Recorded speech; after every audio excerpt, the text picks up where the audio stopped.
Chapter 1492 Spirit Healing Academy. Chapter 1492 Spirit Healing Academy 1492 Spirit Healing Academy. Once the room and device were prepared, Wang Xiuying lay on the bed with Yuan sitting beside her. "I will watch over you until you return," he said with a calm smile. Realizing that she'd be essentially sleeping with Yuan by her side, Wang Xiuying immediately became flustered. Seeing this, Yuan chuckled and teased, "Are you worried that I might do something weird while you're inside?" However, to his surprise, Wang Xiuying said, "Try not to wake me up if you do, since I will be doing alchemy." Yuan's eyes widened with surprise after hearing her unexpected response, but before he could even say anything else, Wang Xiuying entered. Once inside, Wang Xiuying took a minute to calm herself before she went to collect the ingredients needed for the antidote. Since the antidote required a few rare ingredients she didn't have at hand, she had to head to the medicine hall, which was located at the outer court. Wang Xiuying was a core disciple at the Spirit Healing Academy, one of the top sects within Spirit Heaven and the #1 alchemy sect. Although it's only been about 2 short years since she joined the sect, Wang Xiuying managed to rise to the top and become a core disciple. Her talents were considered the best in the sect, surpassing that even of their sect master. While even the most talented disciples require months of memorizing ingredients before they can even start learning about alchemy, Wang Xiuying began concocting pills after just a week in the sect. The speed at which she memorized ingredients and medicine-related information was simply unheard of and terrifying. Once an alchemist is capable of concocting a Tier 1 pill with over 60% purity, they are automatically considered a pill disciple. They will remain a pill disciple until they can concoct Tier 3 pills with over 60% purity. Once such a feat is achieved, they will be considered a pill expert, and it usually requires years of experience to achieve the status of pill expert, with many failing to do that in their entire life. Those who are capable of becoming a pill expert typically require 15 to 20 years of experience, while the more talented ones only require around 10 years. An alchemy genius could achieve that in half the time with less effort. Meanwhile, Wang Xiuying managed to become a pill expert in under a year, achieving a record in the Spirit Healing Academy. Her talents were so rare and jaw-dropping that the sect master of the Spirit Healing Academy wanted to accept her as a disciple and nurture her as the future sect master. However, this would require Wang Xiuying to remain in the sect for longer than she wanted, so she refused the position. Naturally, the sect master was upset about Wang Xiuying's refusal to become the next sect master, but she didn't try to force Wang Xiuying to stay and even offered to have someone from the third heaven help her ascend to join a better sect in the future. As Wang Xiuying flew to the medicine hall on her flying treasure, she thought to herself, "I have learned everything this sect could teach me and will become a pill master in a few months even if I leave the sect right now. I guess it's about time I make my way to the third heaven soon." When the disciples outside the medicine hall noticed Wang Xiuying's arrival, they quickly approached her with respectful smiles and bowed to her. "Good evening, Senior Apprentice Sister Wang. How's your alchemy been progressing? Can you concoct Tier 4 pills yet?" "Senior Apprentice Sister Wang, I have a question regarding alchemy." Wang Xiuying was bombarded with questions, especially alchemy-related questions. Due to her experience and knowledge surpassing even most sect elders, she would often give lectures to the disciples. "Sorry, everyone, but I am in the middle of an urgent business. If you have any questions, I will be more than happy to hear them during my next lecture, which will happen at the usual location in a week." Wang Xiuying apologized to the disciples before rushing into the medicine hall, a tall building with 10 floors. She stopped on the 7th floor and approached one of the available workers there. "Good evening, Healer Wang. How can the medicine hall assist you today?" The worker treated her as though she was a sect elder. Wang Xiuying handed a list of ingredients to the worker and said, "I need these as soon as possible."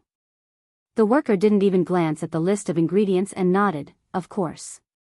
Please give me a moment to prepare the ingredients." As a core disciple, Wang Xiuying had near unlimited access to the ingredients as long as they weren't too rare, and she wasn't being unreasonable with the amount. Furthermore, she was assisting the sect in producing pills exclusive to the Spirit Healing Academy, which were sold outside the sect.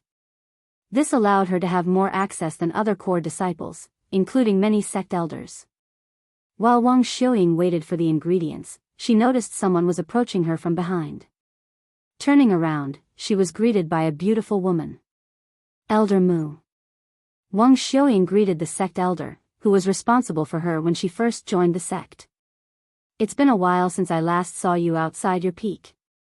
What are you up to this time? Why are you making it sound like I am always causing trouble? Wang Xiuying chuckled. Aren't you always, though? Wang Xiuying shook her head with a smile and continued, I am getting ingredients for the basilisk's tear antidote. What? Basilisk's tear? Don't tell me the victim is one of our disciples. Elder Mu inquired. Don't worry, Elder Mu. The victim isn't from our sect, but he's my friend's father. Your friend is lucky to have you. The antidote is a difficult tier 3 pill that only a few sect elders have the ability to concoct, and they aren't usually found in stores because the poison is rarely used nowadays, so you'd need to find someone to make it. Elder Mu said. The worker returned shortly after with the ingredients prepared. Chapter 1493 Antidote. Chapter 1493 Antidote 1493 Antidote. Here are the ingredients you have requested, Healer Wang. The worker placed the ingredients on the table before them. Thank you. Wang Xiuying tossed all of the ingredients into her spatial ring. Are you returning to your residence now? Elder Mu asked her. Yes, then I will be leaving again after I concoct the antidote. I will come with you since it's been a while since I last saw you working. Okay. The two of them left the medicine hall and made their way back to Wang Xiuying's residence. Once they arrived, Wang Xiuying retrieved a cauldron and immediately began concocting the antidote. Elder Mu, I've told you this before, but I do not plan on staying in the Spirit Healing Academy forever, she spoke as she concocted the pill, something most alchemists don't dare to do since it takes away their focus. Elder Mu nodded, yes, you have. The sect master may be upset by your decision, but she also understands it. This place is simply too small for someone as talented as you, Disciple Wang. You're destined to climb higher than all of us and achieve great things as an alchemist. Since you're bringing this up now, do you plan on leaving soon? Elder Mu looked at her with a calm gaze. Yes, it's about time I climbed the stairway to heaven. Why would you willingly put yourself through that ordeal when we can have someone from the third heaven guide you there? Elder Mu asked. Unbeknownst to Elder Mu, all players had access to the stairway to heaven and could ascend without needing to partake in the trial because of Yuan. However, players could still willingly partake in the trials. The majority of players ascended without participating in the trials, but a minority willingly did so just to train themselves. After all, even if they failed the trials, it wouldn't affect their ability to ascend. In fact, Yuan had advised everyone in the Demon Sealing faction to ascend the 9 heavens through their own effort instead of solely relying on him, as it would greatly benefit them. While it was possible to die during trials with countless people perishing to it since its establishment, as the master of the stairway to heaven, Yuan made it so that nobody from the Demon Sealing faction would die during a trial. He also adjusted their difficulty, making it much harder than usual. This made the stairway to heaven a perfect training device for the Demon Sealing faction. I don't want to accept every handout coming my way. I have my own pride, you know. Once I ascend to the third heaven, I will join a sect through my own powers, not because of some recommendation. Wait a second. Does that mean you won't be joining the Jade Cauldron sect? Their sect master is already expecting you to join them. Elder Mu panicked a little after hearing her words. Wang Xiuying shook her head and said, I didn't say that I wouldn't join them, Elder Mu. I am saying that I will join them through the disciple examination by proving my qualifications, just like how I had to prove my qualifications before joining the Spirit Healing Academy. But you have already proven your qualifications in the last 2 years. Nobody will dare to question your qualifications now. Perhaps not their sect master and sect elders, but my fellow disciples will definitely question my qualifications. I know how the others will look at me if I join through the back door, regardless of my qualifications. You are truly something. Elder Mu showed a defeated smile on her face. No, this is the bare minimum. If I don't do this much, I will never be able to catch up to him, much less walk beside him. Wang Xiuying muttered with a somewhat dazed face. Him. Who are you talking about? Elder Mu inquired in a curious tone. My friend and idol. You should have heard of him before. If he hadn't refused to ascend after the mystic realm, I would have never had the chance to come here so soon. You mean that arrogant Ba, ahem. Of course, I remember him. Had caused quite the scene before, after all. Elder Mu coughed mid-sentence. Wang Xiuying sighed, I wouldn't badmouth him if I were you, even if he's not here. You might receive bad luck. Why are you even trying to surpass him? I know he's a cultivation genius, but is he also an alchemy genius? Elder Mu inquired. Not as far as I am aware. And who said anything about surpassing him? That's literally impossible. I just want to be useful enough to stand by his side. What are you saying? You have the potential to become an alchemy emperor, at the very least. Who knows, you might even become an alchemy god. There's no way you wouldn't be useful with such talents. You wouldn't understand it even if I spent an entire day explaining it to you, Elder Mu.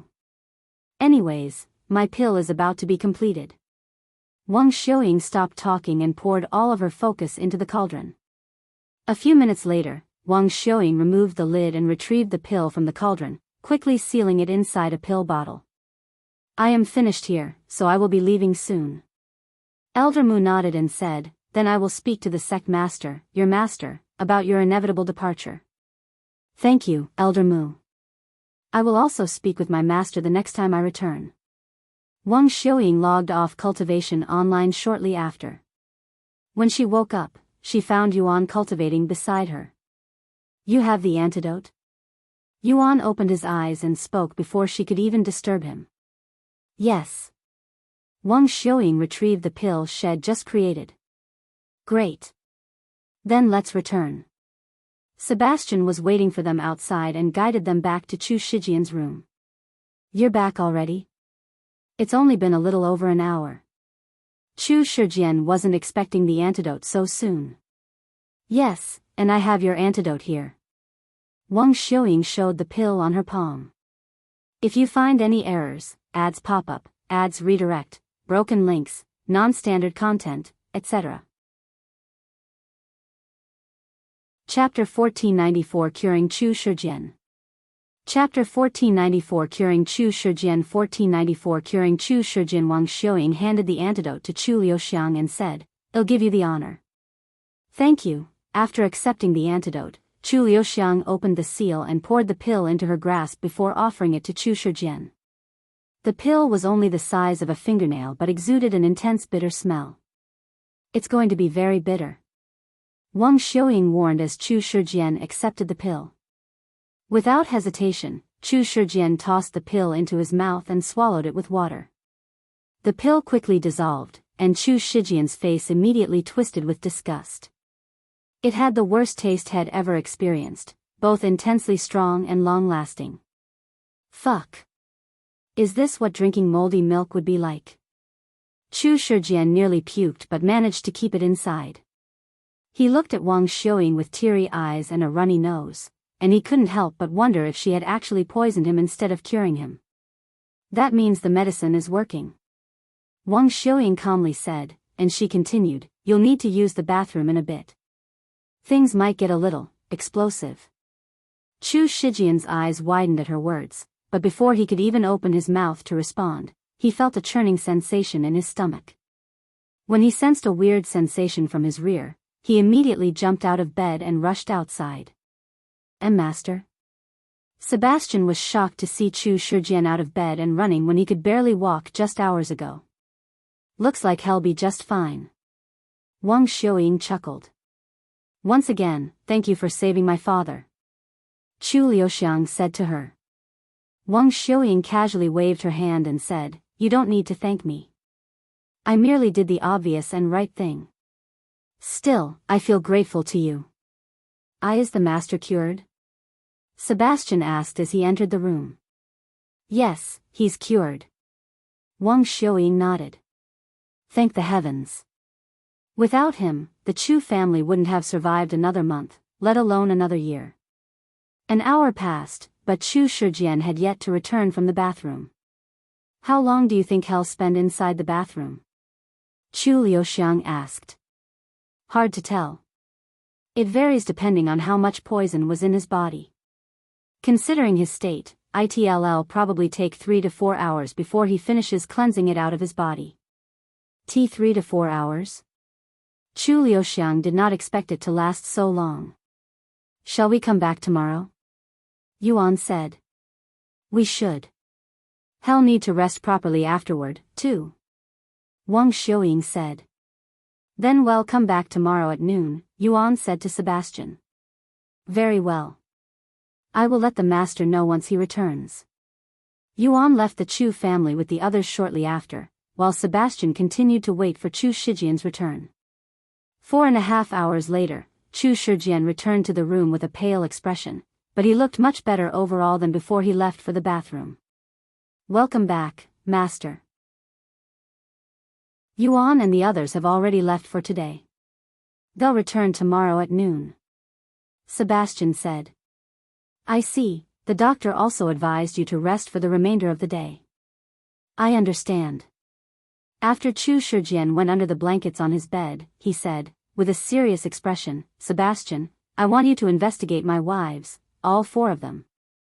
I will immediately do so. Sebastian calmly nodded. Chu Shijian narrowed his eyes at Sebastian and asked, You don't seem at all surprised by my request. How long have you been suspecting them? And why haven't you said anything? It's not this lowly servant's job to make assumptions. Even if I suspect them, I have no proof, nor do I dare to investigate the mistresses without the master's order. Sebastian, you take your job too seriously. Chu Shijian sighed out loud. You've been working for our family since your childhood, not even mentioning your ancestors. I see you more as a friend than a servant. If you have something to say, please do not hesitate to speak up. After a moment of silence, Sebastian spoke. I had a suspicion that you were poisoned at first, but I threw away that thought after none of the doctors made such a claim. When I still believed that you were poisoned, I immediately suspected one of the mistresses, as they were the only ones who could have poisoned you without my knowledge. I personally prepare your food, so I know it didn't come from me.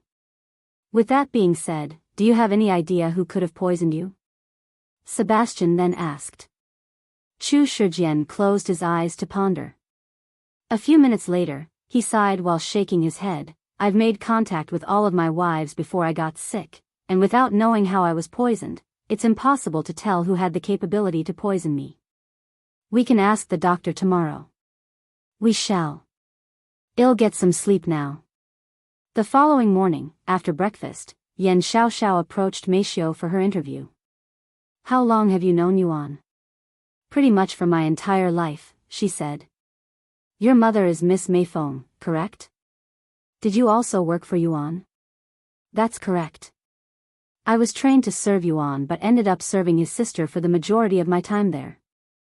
I only started serving him again after we left the Yu family. What's your current relationship with Yuan now? Meishio hesitated to answer this question, as she was unsure whether she could reveal such private information to the rest of the world. She's my partner. Yuan's voice suddenly resounded, surprising the both of them. By partner, do you mean? Yan Xiaoxiao swallowed nervously. Yes, she's my lover. Yuan clarified without an ounce of hesitation in his voice. Meishio stared at him with wide eyes, her face slightly flushed. Yuan smiled at her and said, Are you embarrassed to be my woman, so you don't want the world to know? That's not it. She hastily said. He chuckled, I know. I am just teasing you. Yan Xiaoxiao stared at them with a dazed look on her face, seemingly unable to find the proper reaction to this shocking information. Chapter 1495 There's Still Hope. Chapter 1495 There's Still Hope. 1495 There's Still Hope. Yuan has a lover? This is huge news, probably the biggest one in this entire interview. Yan Xiaoxiao cried inwardly, and she couldn't help but feel pity for the countless maidens who had fallen in love with Yuan.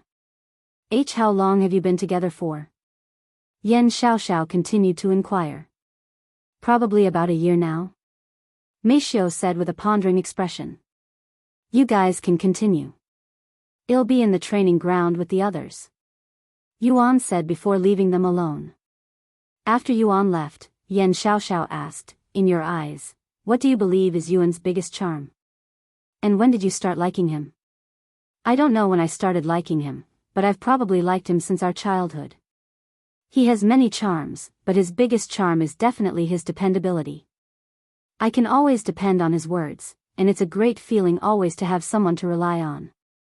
In the training grounds, Yuan sparred with the others. Meanwhile, the world outside of the Dragon Spiral Mountain was in an uproar after all faction wars had been paused and delayed for an entire month. When the organizers, the Cultivators Association, were questioned for a reason, their response during a live interview sent immense shockwaves throughout the entire world. The great battlefield is undergoing reconstruction, and all arenas will receive an upgrade, which will allow the players to fight each other with their full strength without needing to worry about accidentally killing their opponents. When the chairman of the Cultivators Association made this announcement, they were bombarded with questions on how such a feat was even possible. We have a powerful array master on our side who has the ability to create formations to achieve this feat. Who is this array master? One reporter asked. Unfortunately, we are not allowed to disclose his identity, as requested by the array master himself. How reliable are these formations? Another reporter asked. Very reliable.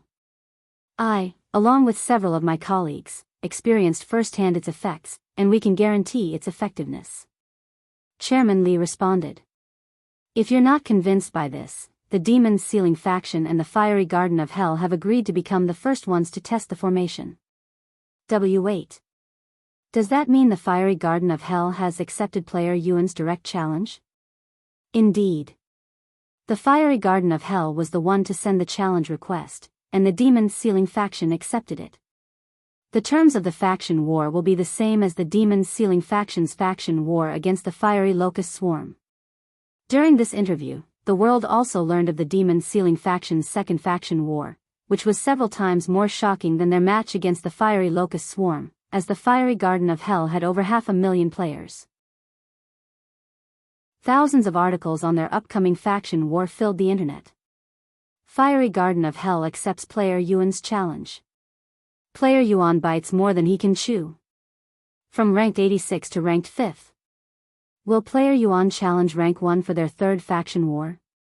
While the rest of the world talked about the upcoming changes to the future of faction wars, Yan Xiaoxiao interviewed Chu Liuxiang after Meishou. How long have you known Yuan? Yan Xiaoxiao asked. I've known Yuan even before he was adopted by the Yu family. We came from the same orphanage, after all. Wow, what was Yuan like during his childhood? Yan Xiaoxiao's eyes flickered with excitement at this unexpected information. Pretty much how you'd expect a child to behave, but he was already talented with instruments back then. He taught me how to play the harmonica, too.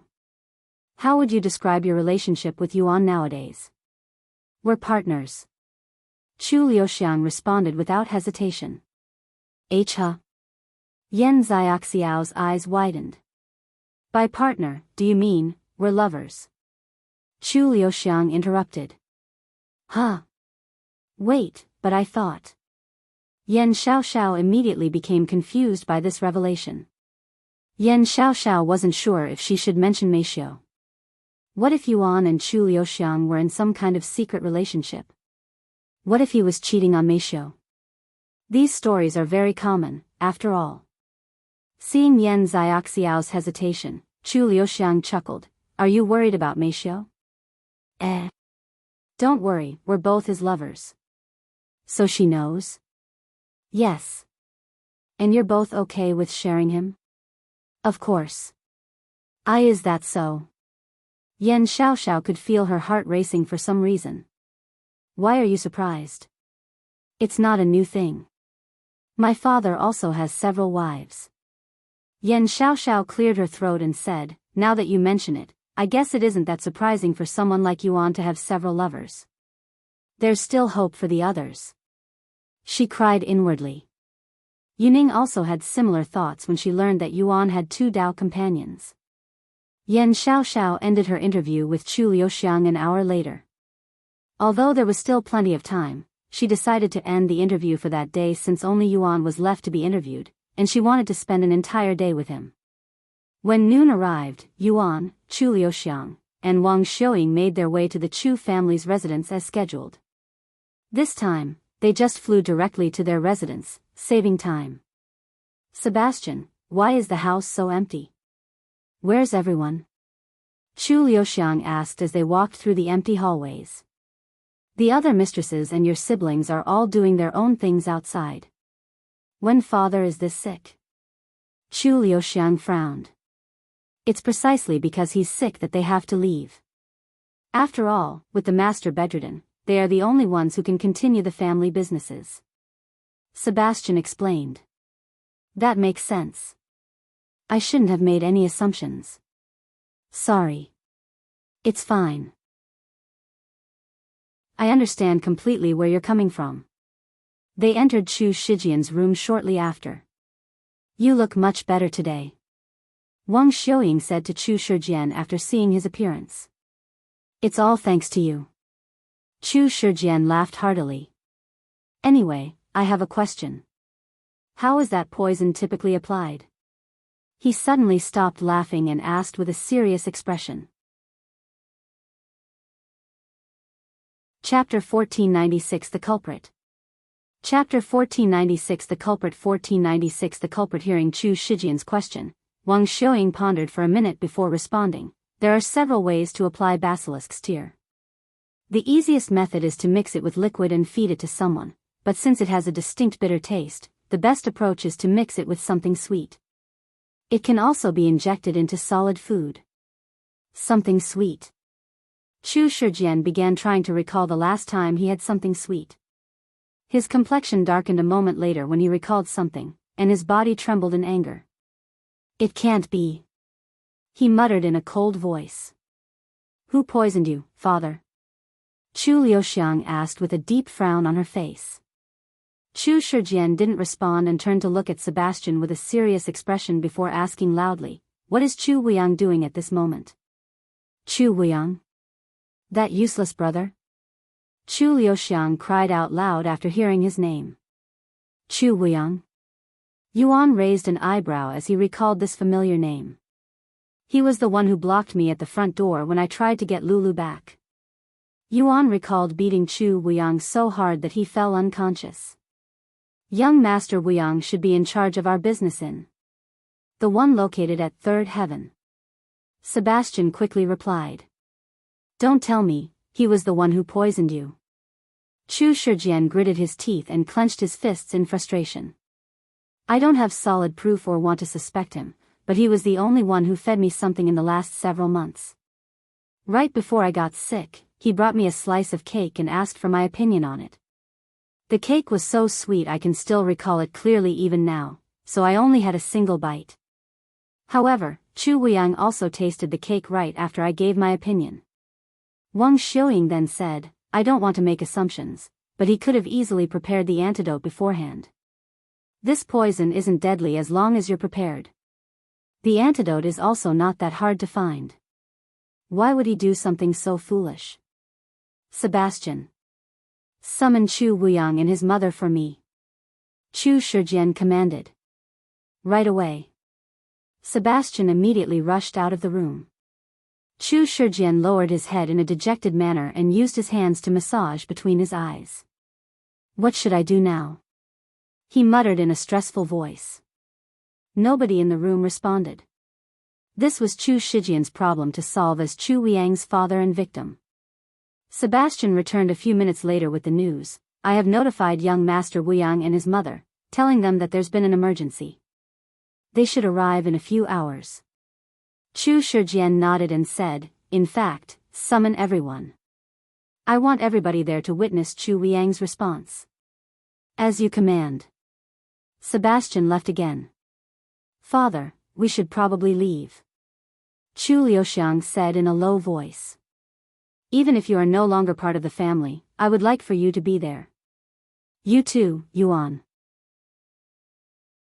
If you don't mind, that is. Chu Shijian stared at them with a serious face. I don't mind being there. Yuan calmly nodded. Then I'll be there, as well. Chu Liuxiang said. Wang Xiuying left the Chu family shortly after checking Chu Shijian's condition while Yuan and Chu Liuxiang remained. While they waited for the rest of the Chu family, they rested in Chu Luxiang's old room, which was left untouched. They kept this place clean. Chu Liuxiang was left speechless after realizing that they continued to clean her room even after she left. So this is your room, huh? Yuan looked around with interest. I wanted to show you my room long ago, but alas. Better late than never, right? He smiled. Chu Liuxiang proceeded to spend her time cultivating while she waited. Meanwhile, Yuan closed his eyes to study his techniques. A few hours later, Sebastian knocked on their room and brought them to the audience room. Chu Shijian was already there when they arrived. 3 of my wives have already arrived. We're waiting for the last one to arrive before we start. Chu Shijian said as he gestured for them to sit in the chairs beside him. Half an hour later, the 4th wife arrived. With the entire Chu family present, Sebastian led them to the audience room. What the hell is going on here? They were immediately shocked to see Chu Liuxiang and Yuan sitting beside Chu Shijian. Father. Chu Wuyang also expressed great shock, but his attention was on Chu Shijian instead of the other 2. Chu Shijian didn't miss this and felt his blood boiling from anger, but he managed to keep his outer appearance calm. Dear, what on earth is happening here? Are you sure you can be out of bed right now? Chu Shijian's first wife, Chu Shufan, stepped forward and inquired. Instead of asking about Yuan and Chu Liuxiang, she questioned his well-being first. Chu Shijian nodded. As you can see from my appearance, I have been cured of my sickness. Is that true? What was the sickness? And who cured it? The other wives also started speaking. We did. Chu Liuxiang suddenly spoke. Well, to be precise, a member of our demon sealing faction did. Why you? What are you even doing back here? I thought you'd left the family and would never return. Chu Shufan stared at her with a frown. Her frown deepened when she shifted her gaze to Yuan. We can discuss them later. I summoned all of you here for another reason, my sickness. I thought I had contracted an unknown illness, but guess what? I wasn't actually sick. It turned out that I had been poisoned. Chu Shijian's voice grew grimmer as he continued with a hint of self-mockery within. What? Poisoned? Who would dare? And when could have this happened? Chu Shufeng shouted in anger. The poison is called Basilisk's Tear, something that does not belong to our world but came from cultivation online. Chu Shijian explained. As he listened to his father's words, the pace of Chu Wuyang's heartbeat quickened. Chapter 1497 Chu Wuyang. Chapter 1497 Chu Wuyang 1497 Chu Wuyang Fuck. Fuck. Why is this happening? What went wrong? I did everything perfectly. Chu Wuyang cried inwardly after realizing that his plan to assassinate Chu Shijian had failed. He shifted his gaze from Chu Shijian to Chu Liuxiang before stopping at Yuan. It must be this bastard's doing. This is the second time you've hindered my plans, you fucking bastard. Yuan noticed Chu Wuyang staring at him, so he made eye contact with him and showed a mocking grin. This fucker. Chu Wuyang's body trembled from anger. Do you know who poisoned you? Chu Shufan suddenly asked. Chu Shijian didn't immediately respond, so the entire room fell silent. I do. Chu Wuyang tried to hide the fear on his face but failed to do so. Who? Which brave bastard dared to assassinate you? Chu Shijian sighed and said, that person is currently in this room with us. What? The wives immediately started exchanging looks, their faces filled with disbelief and doubt. Chu Shufeng shook her head and spoke a moment later. Dear, there must have been some sort of mistake. How did you learn that someone here poisoned you? I rarely left this place after my Dantian was crippled and I returned to being a mere mortal. I was completely healthy, albeit weak, until the system update happened. I began growing sick shortly after the system update, and I hadn't left our home for an entire month before the system update, so only someone from our family could have poisoned me. The poison, Basilisk's tear, is administered through consumption, whether it be through liquid or food. Additionally, its intensely bitter taste can only be masked effectively with sweetness. Sebastian is responsible for all of my food, but there's no way he'd poison me. He has been with our family since birth, not to mention his ancestors. I trust him enough to entrust my life to him. Moreover, since I have a strict diet, he'd never go out of his way to cook anything sweet without receiving my request first. From the moment the system update occurred to now, only one individual in this room has fed me something sweet, overwhelmingly so, at that. Chu Shijian's gaze fell upon Chu Wuyang, who was visibly shaking by now and looked as though he was about to freeze to death. The others followed his gaze to Chu Wuyang, their eyes wide with shock. And no. There must have been a misunderstanding. My son would never do such a thing. His mother quickly stepped forward, shielding Chu Wuyang with her body. That's right. Chu Wuyang shouted.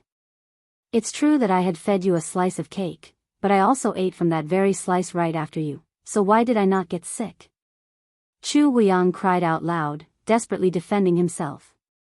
Don't tell me you're going to say that I had prepared the antidote for myself beforehand, because that is mere speculation and not solid proof. Chu Shijian nodded. You're right, and I am not foolish enough to accuse you without solid proof. Therefore, I had Sebastian dig through all of your stuff. Sebastian. He called out loud. Sebastian entered the room the very next second with a folder in his grasp. Young Master Wuyang, you're not very good at hiding your secrets. It only took me several hours of investigation to learn so much about you. Not only are you in constant contact with the Qin family's eldest son, Qin Boang, but you've also been paid tremendously by them for the past 4 years. What? You've been scheming behind our backs with the Qin family? The others exclaimed in shock upon hearing this revelation. That's bullshit. Chu Wuyang cried out loud. Yuan's laughter suddenly erupted, followed by his words, Chu Wuyang, you must be immensely cherished by your family to achieve Spirit Lord at your age. I can only imagine the wealth and resources they've lavished upon you. What? Spirit Lord?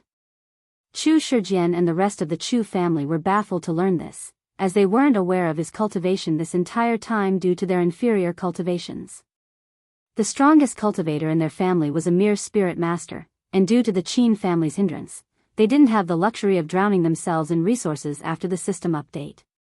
Is this why you betrayed your own family, Chu Wuyang? For some cultivation resources? You are a disgrace. Chu Shijian roared, his face bulging with veins. I cannot even begin to imagine attempting to assassinate my own father just to reach Spirit Lord. I knew you were always pathetic, but I could have never imagined it was to this extent. Chu Liuxiang spoke in a cold voice as she looked at Chu Wuyang as if he were a mere bug. But she was not finished and continued, or what? Did Yuan beat you so hard that you'd gone insane? Actually, that happened long after you started scheming with the Qin family, so that cannot be the case. Please tell me this is all a lie. Wuyang, tell them that it's all just a misunderstanding. His mother grabbed his sleeves and muttered while crying. Chu Wuyang suddenly stopped trembling and stood there like a stone statue. After a moment of silence, he snapped, Did you think I wanted to do this? Lifting his head, his face contorted with anger, he pointed at Chu Liuxiang and shouted, This is all because of you. You don't even share our bloodline. You were merely adopted. Yet, you receive better treatment and more privilege than me, who was actually born into this family. From the day you came to our household, everything went to you. Resources. Opportunities. My father's love. Everything. Chu Wuyang turned to look at the eldest son and continued, If anyone can understand me, it's you, elder brother Yuan Jun. In fact, being the eldest in our family, you must hate her more than I do. Chu Yuan Jun, who was suddenly dragged into this mess, merely lowered his head in silence. That's your reason for poisoning your own father? As expected of someone as weak and fragile as you. It's very befitting, flawlessly so. A cold voice suddenly sneered.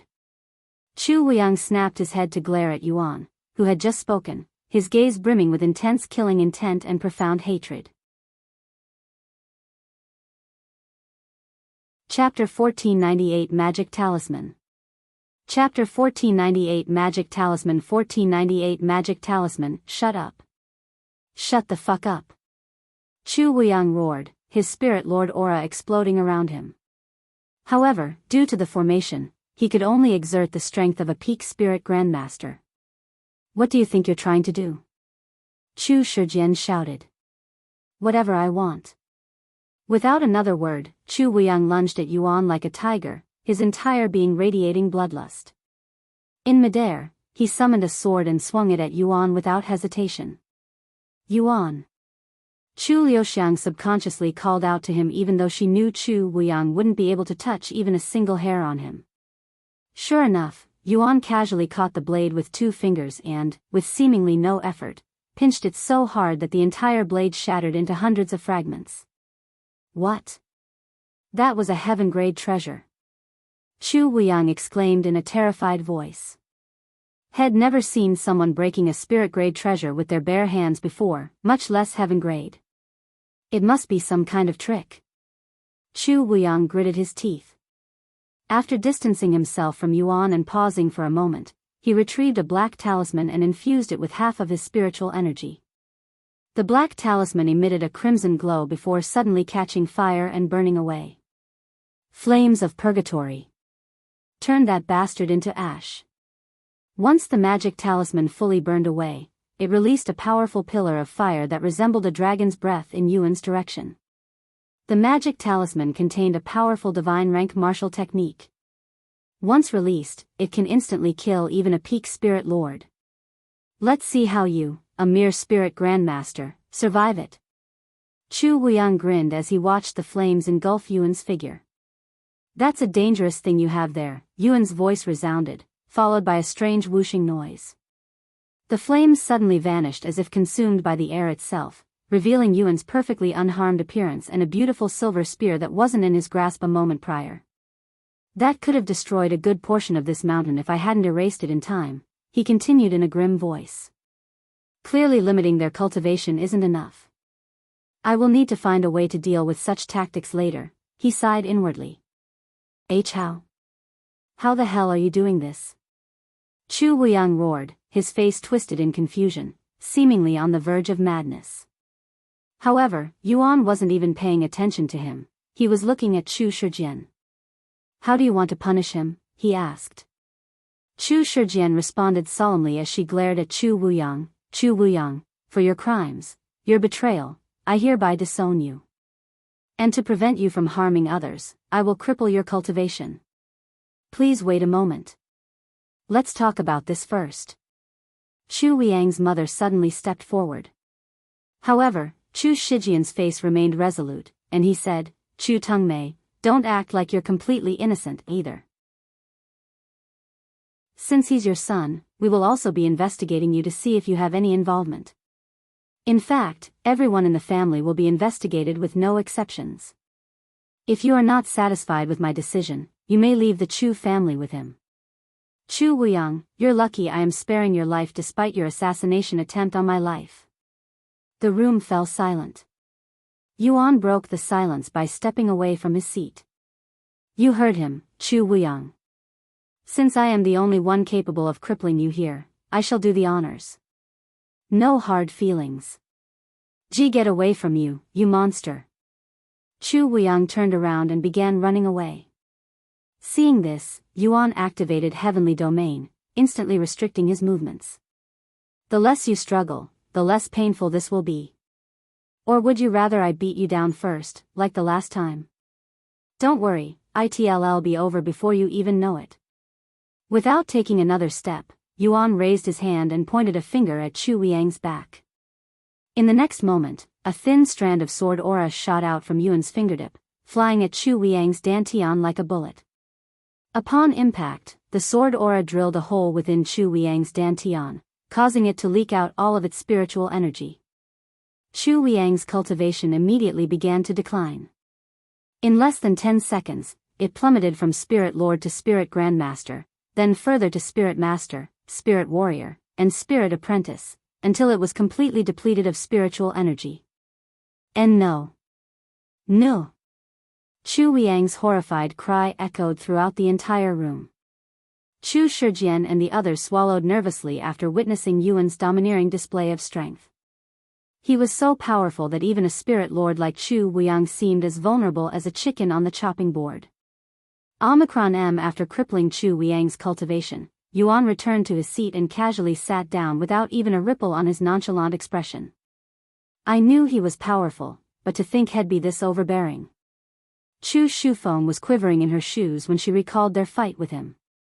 After a moment of silence, Chu Shijian spoke. Sebastian, escort our guest to the interrogation room. If he refuses to move, you can drag him away. Yes. Sebastian proceeded to drag Chu Wuyang out of the room. Chu Wuyang's mother watched all of this unfold with a dazed look, but she didn't dare to help him any further, fearing it might incriminate her. Sometime later, Chu Shijian said to the others, you can leave for now. We will continue this tomorrow. In the end, only Yuan and Chu Liuxiang remained in the room with him. So, what are your plans now? Yuan asked Chu Shijian. Unfortunately, this won't really change our situation with the Qin family. Chu Wuyang has already done irreversible damage to our family. The Qin family's hindrance may slow down for a bit without Chu Wuyang, but it won't stop them from bankrupting us. Our business within Cultivation Online, which was handled by Chu Wuyang, will also be in a mess for some time. This business, can you tell me more about it? Yuan suddenly asked.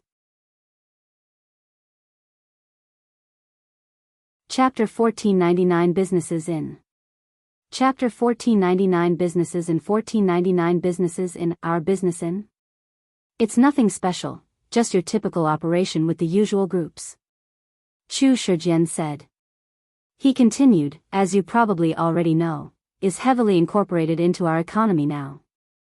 Nowadays, it's fine even if you have no money in the real world.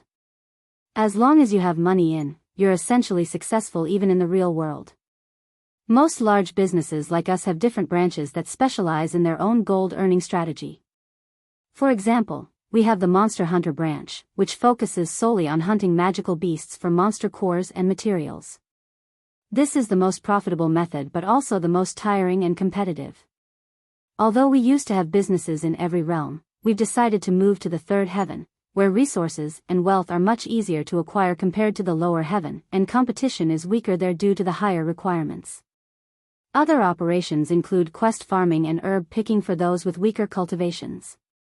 Alchemy is also a very profitable business, but unfortunately, the requirements for this are extremely high, and any alchemist that can concoct tier 2 and above pills is in very high demand, not to mention their expensive contracts. We also have a dungeon-focused branch that specifically clears those, but the casualty rate is even higher than the Monster Hunter branch. Yuan quickly digested this information and nodded, I see how it works. How does the Qin family hinder your business? Targeting a specific business is much harder than you might think since they'll need to know our operations and workers' identity. Since Chu Wuyang, who was in charge of our business gave Qin family our information, it made our business in hell. The Qin family would target our monster hunting branch by killing our players during or after their hunt when they're the most vulnerable. For those working in cities, the Qin family would harass them and threaten them to stop working for us and whatnot. Once the Qin family realizes Chu Wuyang's been exposed as their spy, they will definitely come at us in full force since they no longer need to care about being exposed. What a bunch of filthy and unscrupulous bastards, the Qin family. Chu Liuxiang cursed out loud after learning of the situation. And since you don't have their information, you cannot fight back, Yuan muttered. Unfortunately, that is exactly the case. Is there anything we can do to help, Yuan? Chu Liuxiang asked him. Yuan closed his eyes to ponder. I can try to think of something. I'll be heading back down to the third heaven for a bit, anyway. Really? You're willing to help us after everything you've already done? Shijian looked at him with a surprised face. He actually wanted to ask them for help, but since had already received so much help from them, he was too ashamed to do so. If there's nothing else, I will take my leave for today. I'll contact you when I return to the third heaven, Yuan said. He looked at Chu Wuyang and continued, you can stay here if you want. I'll stay behind to speak with my mother. Okay. Yuan returned to his residence shortly after, while Chu Wuyang went to speak with Chu Shufan with Chu Shijian. Yuning, do you have any solution for those talismans? They could become a problem in the future. Yuan asked her. You mean the array talismans? They all contain arrays with martial techniques stored in them, so they're not really treasures, which makes it tricky to restrict them. However, they're quite difficult to create and very expensive, so I wouldn't worry too much about them for now. Perhaps not right now, but eventually. It would be disastrous if a talisman powerful enough to destroy this world somehow ends up in the wrong hands. If you're that worried, there is a Tier 8 formation that can restrict not just cultivation but also the amount of spiritual energy that can be released in this world. Unfortunately, I am not capable enough to create it. Yuning said. Tier 8, huh? Tier 7 was pretty much the pinnacle of formations during the primordial era. Only one individual has managed to reach Tier 8. After pondering for a moment, Yuan showed a mysterious smile and spoke. Want to play a game with me, Yuning? What kind? To see which of us will become the first to reach Tier 8 Array Master. If you win, I'll accept any one request from you. If I win, I don't need anything from you. Huh? What purpose does this game serve? It doesn't benefit you, only me. Perhaps, but it serves as a good motivation for me. It'll probably take some time for you to reconstruct your body, so I have some time to catch up. Well, I have no reason to refuse something that would only benefit me, so I'll play your game. Yuning nodded. Chu Wuyang returned a few hours after Yuan left. How did things go with your parents? He asked her. We're making progress, but it'll take some time before things return to how they were before. I left the family for an entire year, so I never expected everything to be fixed instantly. The following day, Yan Xiao woke up earlier than usual. Today is the day. I made sure to interview Yuan last and dedicated an entire day just for him. Failure is not an option. She spent the next hour going through all her equipment to ensure the interview would be as smooth as possible. After breakfast, Yan Xiao approached Yuan with a wide grin on her face. I'll be with you for the entire day. He nodded with a smile. Then let's start with my morning routine. I typically spend some time playing the zither after breakfast. As they made their way to the music room, Yan Xiao began asking him questions. Chapter 1500 Yuan's Interview.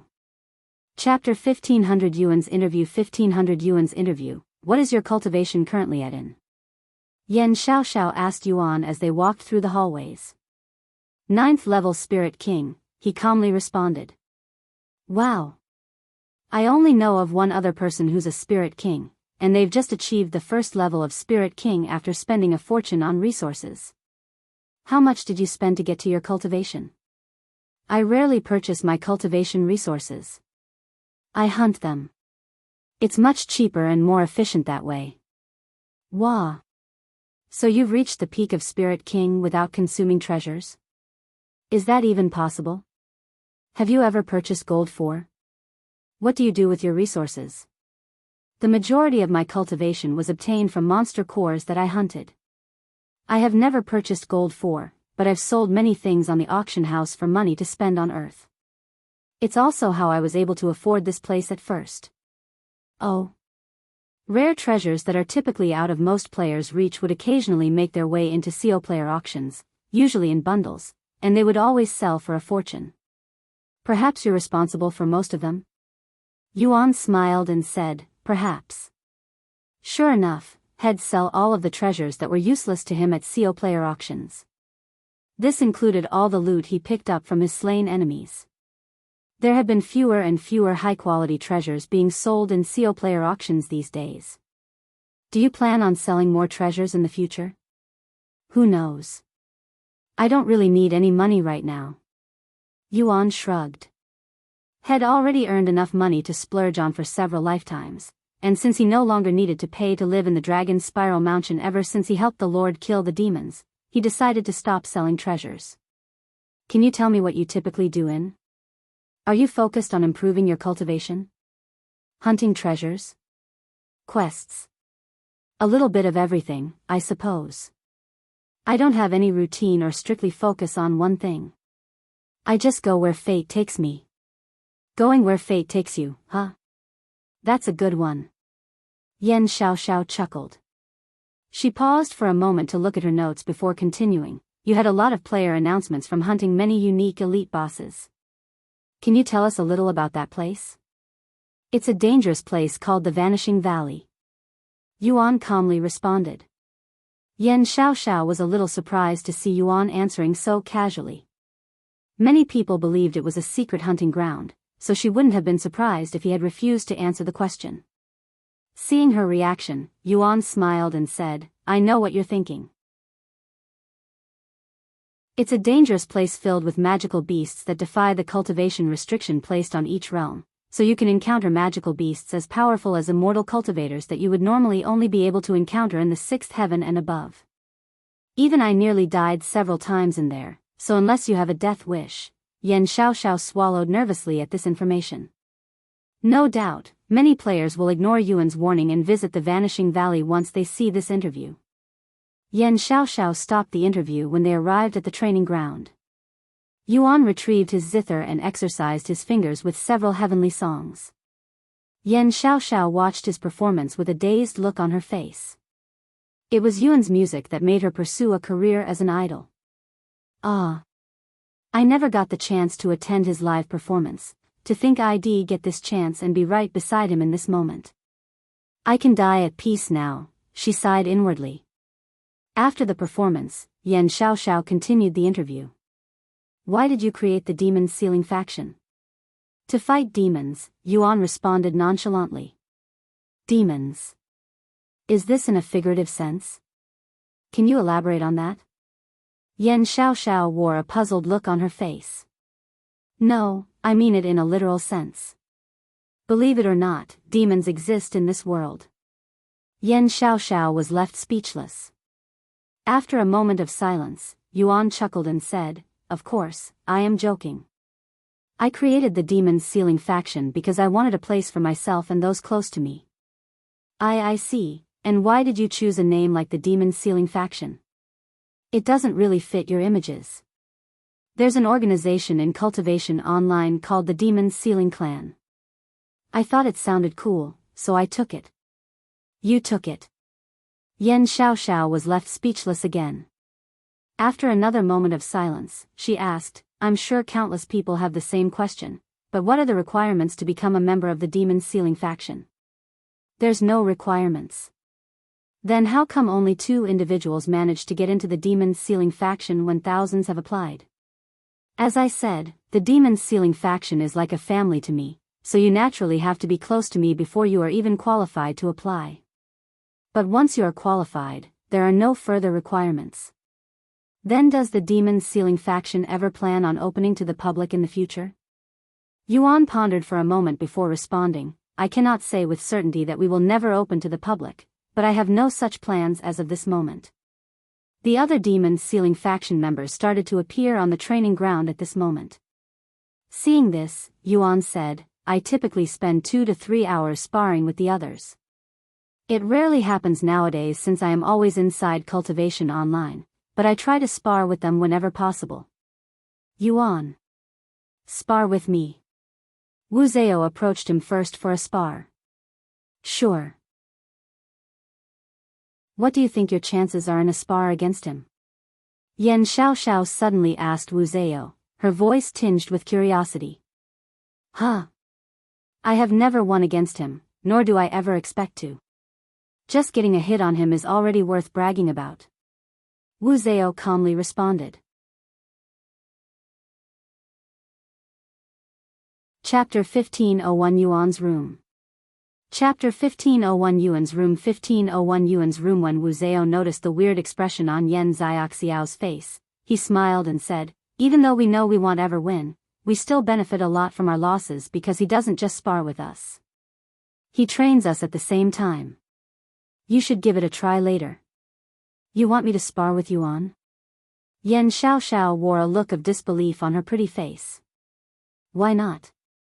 You're already here. Might as well get the full experience." Wu Zhao chuckled. Yuan smiled at this idea and agreed, "Don't worry, it won't hurt that much." "So it'll still hurt?" she exclaimed. She took a deep breath and sighed, "But you're right. I might as well get the full experience. What better way of knowing someone than to exchange blows with them?" Yuan and Wu Zhao began their spar shortly after, with Yan Xiaoxiao capturing every moment, or at least trying to. "He's moving too fast for me," Yan Xiaoxiao cried inwardly. In the end, she gave up trying to follow Yuan's movements and focused on Wu Zhao, who was desperately trying to defend against Yuan's relentless attacks. The spar was one-sided, with Wu Zhao barely able to do anything at first. However, Wu Zhao quickly adapted and improved, allowing him to fight Yuan to a reasonable degree. Unbeknownst to Yan Xiaoxiao, Wu Zhao was being lectured by Yuan through divine sense as they fought. Suddenly, a figure that didn't belong to either Yuan or Wu Zhao appeared behind Yuan and tried to sneak attack him. Ding! Yuan casually blocked the sneak attack. "Damn it! I thought I finally got you this time," Wang Ming exclaimed before he was sent flying by Yuan's sword swing. Yet, despite Wang Ming's random sneak attack that intruded on their spar, neither Yuan nor Wu Zhao looked surprised or seemed bothered by it. "Huh? What's going on?" Yan Xiaoxiao wore a puzzled look on her face. "You seem confused." Wang Bingbing suddenly appeared beside her and asked. Seeing her nod, Wang Bingbing continued, "This was encouraged by Yuan.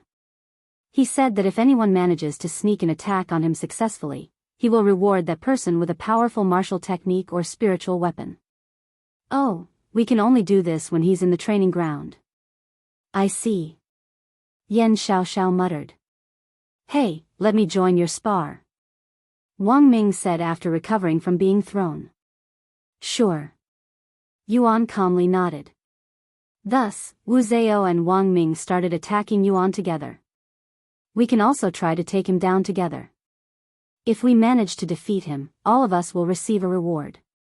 Wang Bingbing continued explaining. "I guess you haven't been able to defeat him yet?" Yan Xiaoxiao said. "Nope, but I can feel that day getting close." Wang Bingbing also joined Wu Zhao and Wang Ming shortly later, making it a 3 versus 1. The rest of the Demon Sealing faction members eventually joined the chaotic fight. Chu Liuxiang was the last to show up and join the fight, turning it into a 10 versus 1 spar. Fighting so many talented individuals simultaneously while limiting himself to basic sword techniques was difficult even for Yuan, especially when Li Jinxi and her explosive growth joined the fray. And since nobody there needed to worry about accidentally killing Yuan due to his heaven-defying regeneration ability, they were all able to go all out without holding anything back, fighting him as though their lives were on the line. Heavens! Are they seriously trying to kill him? Yan Xiaoxiao was terrified by what she was witnessing. Each attack by the Demon Sealing faction members exuded genuine killing intent, and they were all aiming for life-threatening areas such as his neck and heart without any hesitation in their movements.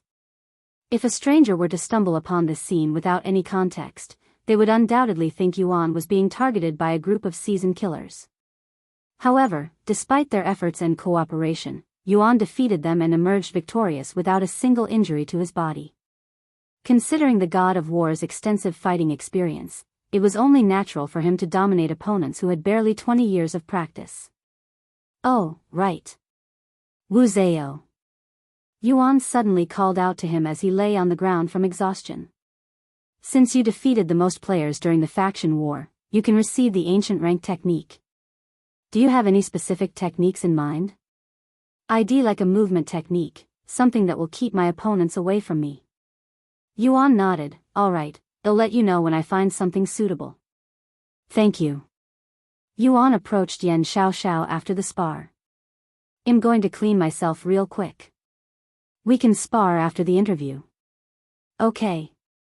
Can I have a look in your room later? She asked. Sure. We're heading there, anyway. They left the training ground while the others continued to train with each other. As they approached Yuan's room, Yan Xiaoxiao could feel her heartbeat speeding up. Yuan's room. Yuan's room. I am going to enter Yuan's room. She screamed internally. It's nothing fancy, so don't expect much, Yuan said as he opened the door, revealing his room. I won't take long. Yuan entered the bathroom shortly later, leaving Yan Xiaoxiao alone. Not wanting to waste this opportunity, Yan Xiaoxiao stopped recording temporarily and retrieved her personal camera. She proceeded to take selfies of herself in various areas in Yuan's room. Sometime later, she turned to look at the bed and swallowed nervously. I really shouldn't do this, but please forgive me for this. After positioning her camera and setting a timer, Yan Xiaoxiao entered the bed and began posing in various poses. Click. Click. Click. The camera took a picture every 3 seconds and didn't stop until an entire minute later. Yan Xiaoxiao checked the results afterward and was incredibly satisfied. This is definitely going into my collections, she giggled sheepishly. Yuan came out of the bathroom feeling refreshed several minutes later to find Yan Xiaoxiao staring at her camera with a weird expression on her face. Chapter 1502 End of the Interview. Chapter 1502 End of the Interview. 1502 End of the Interview. Done, Yuan called out to Yan Xiaoxiao, startling her, who was absorbed with her new collection. Right. Yan Xiaoxiao hastily stowed away her personal camera and retrieved the one used for the interview. After taking a moment to look through her notes, she asked, do you have any specific goal you're chasing in? I wanted to explore the entire world of when I first started. While that is true still, I have a different goal now, one that I am still trying to comprehend fully. This goal was shared by all of his incarnations, so Yuan was certain that he would eventually have to face it even if he didn't know the details for now. A goal you don't comprehend? Sounds complicated. Yan Xiaoxiao muttered. She continued, what is the Demon Sealing faction's relationship with the Eternal Lotuses? Rumors have been saying you fought the Fiery Locust Swarm for them. We're in an alliance, and they were being bullied by the Fiery Locust Swarm, so I decided to teach them a lesson. Oh. Since when did you form the alliance with each other? Yan Xiaoxiao's eyes flickered at his surprising news. It was established only recently. Since the Fiery Locust Swarm is under the Fiery Garden of Hell's command, is your challenge to the Fiery Garden of Hell related to the Eternal Lotuses? No, my challenge to the Fiery Garden of Hell, or more specifically, Fiery Queen, has little to do with the Eternal Lotuses and is more personal. I guess that confirms the rumor about you and the Fiery Queen being on bad terms. Can you tell us the reason? Yan Xiaoxiao asked. It's nothing crazy. We had a little skirmish inside. I wanted to keep our drama inside, but she decided to involve my friends and family outside of, so I am just responding to her provocation. Is that so? Then, time passed quickly, and it was noon before Yan Xiaoxiao was aware. Okay, let's end it here. I have more than enough material to make several movies. Yan Xiaoxiao said with a satisfied smile. During the interview, she asked Yuan over 100 questions, most of which related to. Once again, thank you for giving me this opportunity to interview the Demon Sealing faction. Yan Xiaoxiao bowed to him. In the future, if there's a chance, I would like to interview your journey in, too. Yuan nodded, if there's ever an opportunity. I will send you the interview first once I complete it. If there is anything you would like me to edit or remove, just let me know. Yan Xiaoxiao stayed the night and joined them for breakfast the following day. After breakfast, Yan Xiaoxiao went to the training ground to spar with Yuan. Yan Xiaoxiao was only at the 5th level of Spirit Master, and she wielded a sword. Please go easy on me, she said. That's only natural. Otherwise, I would kill you in the blink of an eye. Yuan chuckled. You know what I mean, then I'll assess your current level first. Come at me with everything you've got. You saw how the others sparred with me yesterday, right? Fight as if your life depends on it. Don't worry about hurting me because you won't be able to do so. Hearing his provocative words at the end, Yan Xiaoxiao felt the urge to prove him wrong and quickly wore a serious expression on her face. Once she was prepared, Yan Xiaoxiao lunged at Yuan and started attacking him with all of her power. Yuan didn't say anything and either dodged or blocked her attacks for the first few minutes. Once he fully understood Yan Xiaoxiao's strengths and weaknesses, he started lecturing her through divine sense, even demonstrating it through their spar. Yan Xiaoxiao rarely engaged in combat and never had an instructor. Her inexperience was evident in her stiff and awkward movements. It's been a while since I last fought someone this inexperienced. Yuan smiled inwardly. Their spar ended quickly because Yan Xiaoxiao, despite going all out, didn't know how to utilize her energy properly and ended up wasting most of it. You're a complete beginner. I didn't expect this.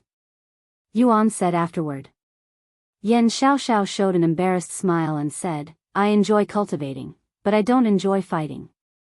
It's okay to dislike fighting, but you should still prepare yourself for it. The world is becoming more dangerous, after all. I understand. I'll start training more often now. Sometime later, Yan Xiaoxiao said goodbye to the Demon's Ceiling faction and left the Dragon Spiral Mountain. Now that the interview is over, I'm going to return to cultivation online and start making my way to the third heaven, Yuan said to the others. How long do you plan on staying down there? Shi Lang asked. Not long. I am meeting up with Bai Lianhua to give her some things, that's all. Chu Liuxiang then asked, what about us? Should we come with you? You can stay in the fourth heaven and continue your training. Later that night, Yuan followed Meishio to her room to spend the night. Yuan, is everything okay? Do I look worried about something? Yuan raised his eyebrows in a puzzled manner. Not worried, but you have something on your mind, especially when you look at me, at least that's how it feels to me. She caressed his face and sighed, if there's anything you need to take off your chest, I am here. Yuan didn't immediately answer, but after a moment of hesitation, he said in a low voice, I recalled all of the evil god's memories. All of it? How many years of experience is that? Meishio stared at him with wide eyes. Thousands and thousands of years of slaughter and atrocities. I don't even know where to begin, I'm sorry. I want to understand, but I don't know how you feel, nor can I pretend to understand, Meishio sighed, her heart heavy, knowing she couldn't assist him. Chapter 1503 Xiu Mei. Chapter 1503 Xiu Mei 1503 Xiu Mei. Seeing Meixia's beautiful face lying right next to him, Yuan pondered if he should tell her about her incarnation as Xiu Mei, that they'd been together in their previous lives. Since Li Jinxi and Chu Liuxiang are already beginning to recall their past life memories, it wouldn't be weird if Meishio is also doing the same. As far as he knew, Meishio could have already recalled all of her memories and was simply waiting for him. The reason he didn't outright tell Li Jinxi and Chu Liuxiang about their past lives was that he didn't want to force the memories upon them. Since they were already beginning to recall their pasts on their own, he saw no need to hasten the natural process, as it could potentially backfire. After a moment of silence, Yuan spoke, during my life as the evil god, I had a wife, we've known each other and been together since childhood. We had a child. She was my everything, and her name was Xiu Mei. Unfortunately, I was unable to protect her, and she was murdered, along with our unborn child. Because of her death, I went on a rampage and killed countless people, not to mention the atrocities I've committed.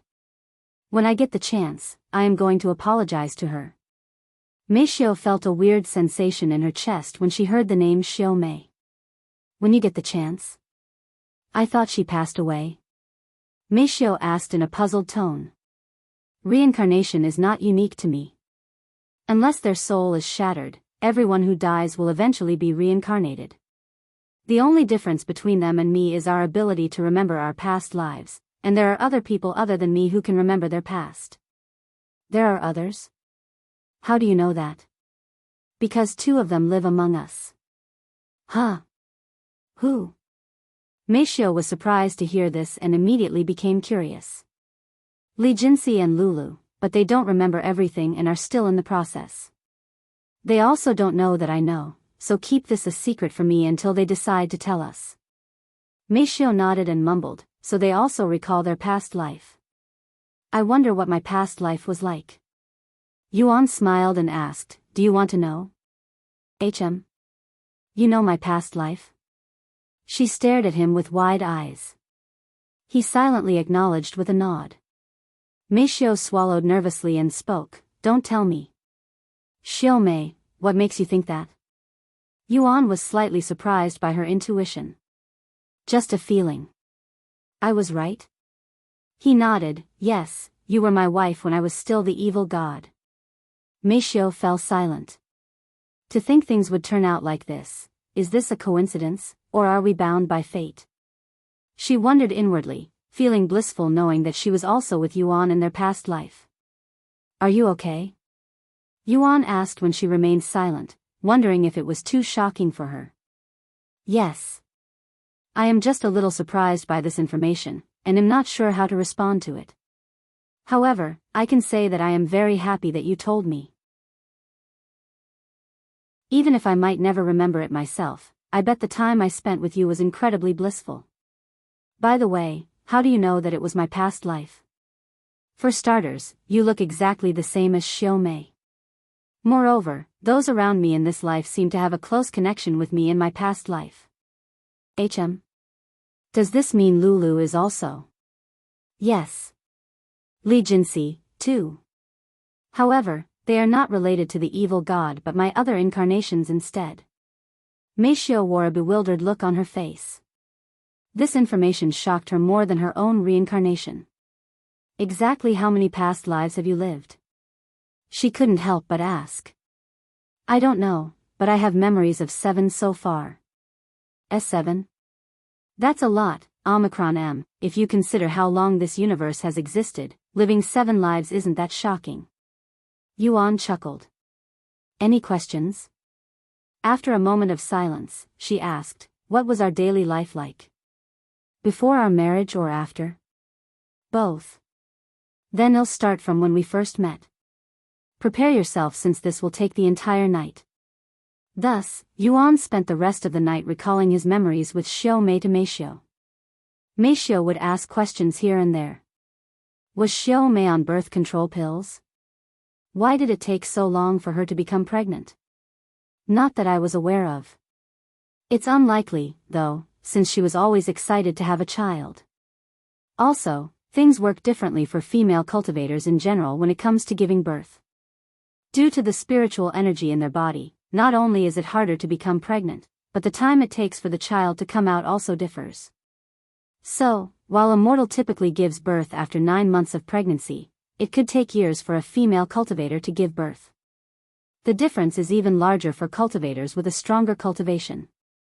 Is that so? Meishiu muttered with a pondering look on her face. Are you interested in having a child? Yuan suddenly asked her. And no. Meishiu hastily responded before continuing, I mean, I don't particularly care. Do you want one? Considering that you never saw your child in your past life, I wouldn't be surprised if you have the desire for one. So, if you want one, I won't refuse, Yuan chuckled. While it's true that I have the desire to have a child, that desire belongs to Tian. As for myself, I still think I am too young for one, not to mention all of the ongoing changes in the world. Perhaps once everything settles down, if you say so. Meishiu nodded. The following day, Yuan returned to cultivation online. Meanwhile, Meishiu went to find Wang Xiuying. How can I help you, Meishiu? You're an alchemist, correct? Do you know if there are any pills for birth control? Huh? Birth control pills? Of course. Why are you? A cheeky smile appeared on Wang Xiuying's face as she came to a realization. Do you want me to concoct you some? A single one will last for an entire year. They last that long? Meishio said in a surprised tone. How effective are they? Pretty much 100% effectiveness. However, there is an extremely tiny chance that one could still be impregnated. That said, it's so small that it can be ignored. Do you mind making me some? I'll pay for them, Meishio said, as she was getting tired of consuming the typical birth control pills that required her to eat them daily, causing her to leave cultivation online constantly. In fact, she missed a few days because she was too absorbed in her training in cultivation online. Fortunately, it had been some time since she last embraced Yuan. If I want to train properly without any distractions, these pills are a necessity. Meishio thought to herself. You don't need to pay me. These pills are cheap and easy to make. I'll have them ready in an hour. Wang Xiuying said. Meishio nodded. Thank you. After Meishio left her room, Wang Xiuying mumbled to herself, should I make some for Chu Wuyang as well?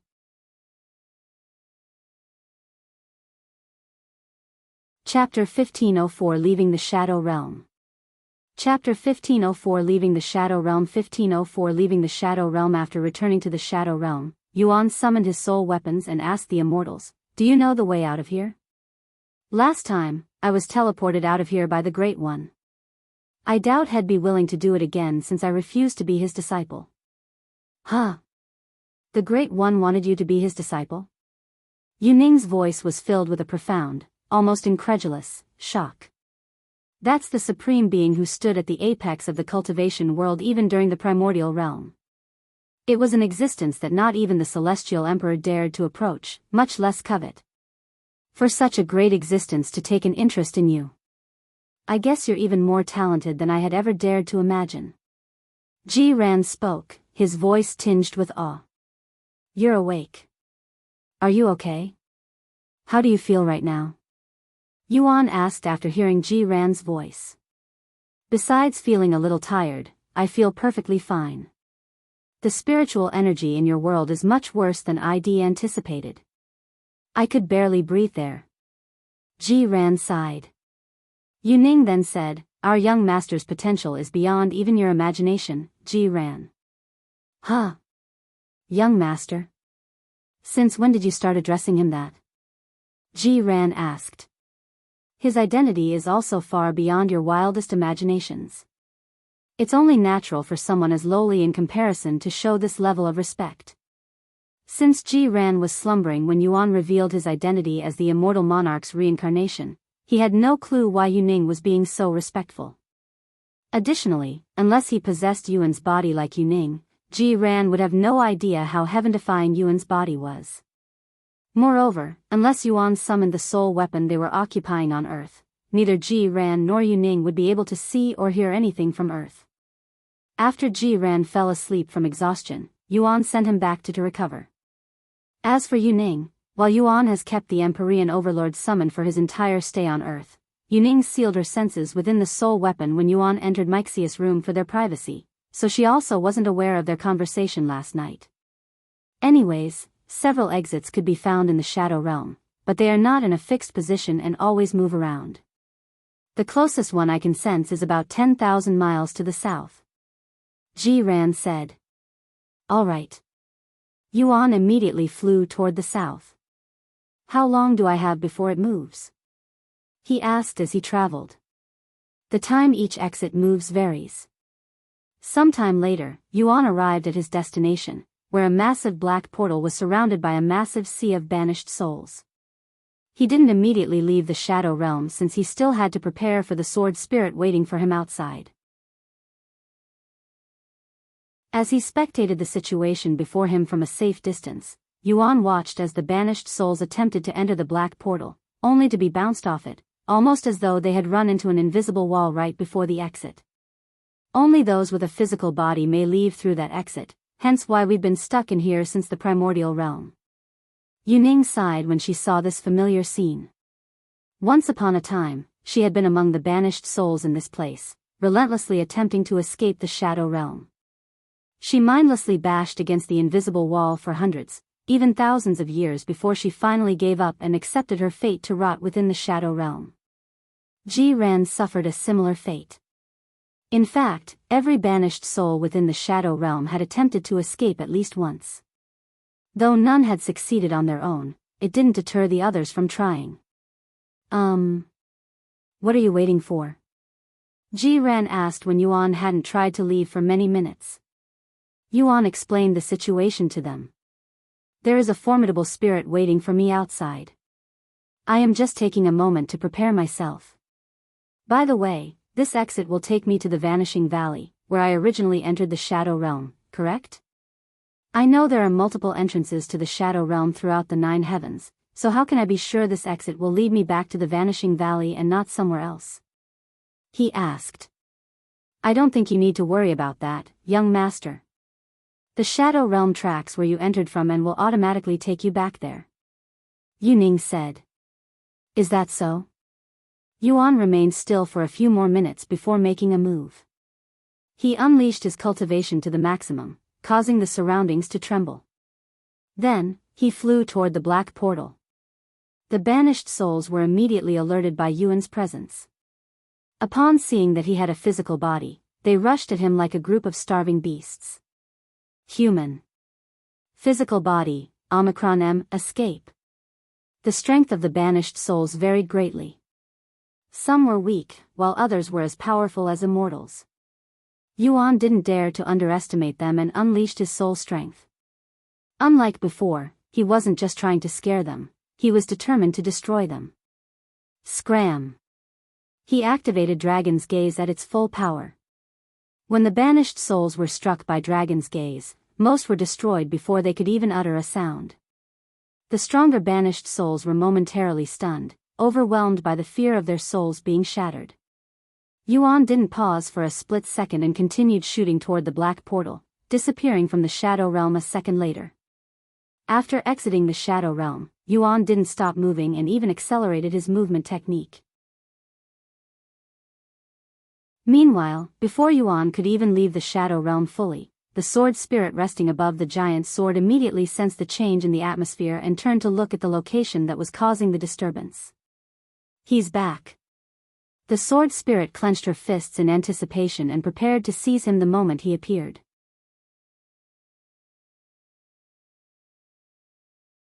Chapter 1505 Sword Spirit. Chapter 1505 Sword Spirit 1505 Sword Spirit. After leaving the Shadow Realm, Yuan didn't stop to see where Head exited and continued speeding forward. He wasn't sure if the sword spirit could leave the giant sword or how far he had to travel before her attacks could no longer reach him, so he could only pray for the best. The moment he returned to the Vanishing Valley, he could immediately sense the sword spirit's gaze on him, sending chills throughout his entire being. What a powerful spirit! I have never felt such a profound cultivation before, either. Yuning cried out loud after seeing the sword spirit with her own eyes. Heavens! If such a being existed during the primordial era, it could have easily slaughtered the Celestial Emperor and his army by itself. Qiyuan was left in awe by her almighty presence. The sword spirit narrowed her gaze on the majestic sword in Yuan's grasp. After confirming that it was indeed the Empyrean overlord, she muttered in a trembling voice, I have been looking for you. However, she suddenly frowned, and her expression turned grim. Her entire body trembled in anger, and her body seethed with immense killing intent. Who the fuck is that bitch? The sword spirit's voice, infused with her immense cultivation base, boomed, creating a profound ripple that swept through the entire Vanishing Valley and beyond, resounding throughout the entire fourth heaven in the blink of an eye. The sword spirit boasted a profound cultivation at the peak of the God Ascension realm, essentially the apex of the cultivation world, just below a cultivation god. With so few people achieving cultivation god status since the primordial era, those who reached the 9th level of the God Ascension realm were considered the pinnacle of power. The presence of God Ascension realm cultivators should not exist within the 4th heaven, so her aura enveloping the world sent it into turmoil, shocking and terrifying all the experts there. Normally, the heavens would intervene and try to restrict cultivators who did not belong there or force them to ascend, but the Vanishing Valley was a unique location that ignored the laws of heaven, so as long as the sword spirit remained inside its space, it was essentially untouchable. As for Yuan, who was the closest to the sword spirit, his movements were immediately suppressed, and a crushing sensation forced him to his knees. This overwhelming pressure was a new experience for Yuan, even with the evil god's memories. His peak was only at the 6th level of the God Ascension realm during the evil god's prime, and he did not have to fight anyone at the peak of the God Ascension realm. So this is what it's like to be at the top of the cultivation world. Instead of fearing for his life, an excited smile appeared on Yuan's face. However, even with all of his powerful treasures and the golden immortal physique, Yuan found himself unable to stand up, much less run away. The difference between the God Ascension realm and his current level was simply too vast and insurmountable. Meanwhile, the sword spirit leaped off the giant's sword and landed right in front of Yuan a split second later. Yuan had to use all his strength just to lift his head high enough to look at the sword spirit's face. She was a woman of unparalleled beauty, standing tall with an elegant, slender frame that exudes noble grace. Her hair is a cascade of obsidian black, falling in silky waves that shimmered subtly even when surrounded by darkness. Her eyes are a striking contrast, gleaming with the richness of molten gold. They hold a depth and intensity that can captivate anyone who meets her gaze. Besides her aura, the sword spirit was indistinguishable from a human being.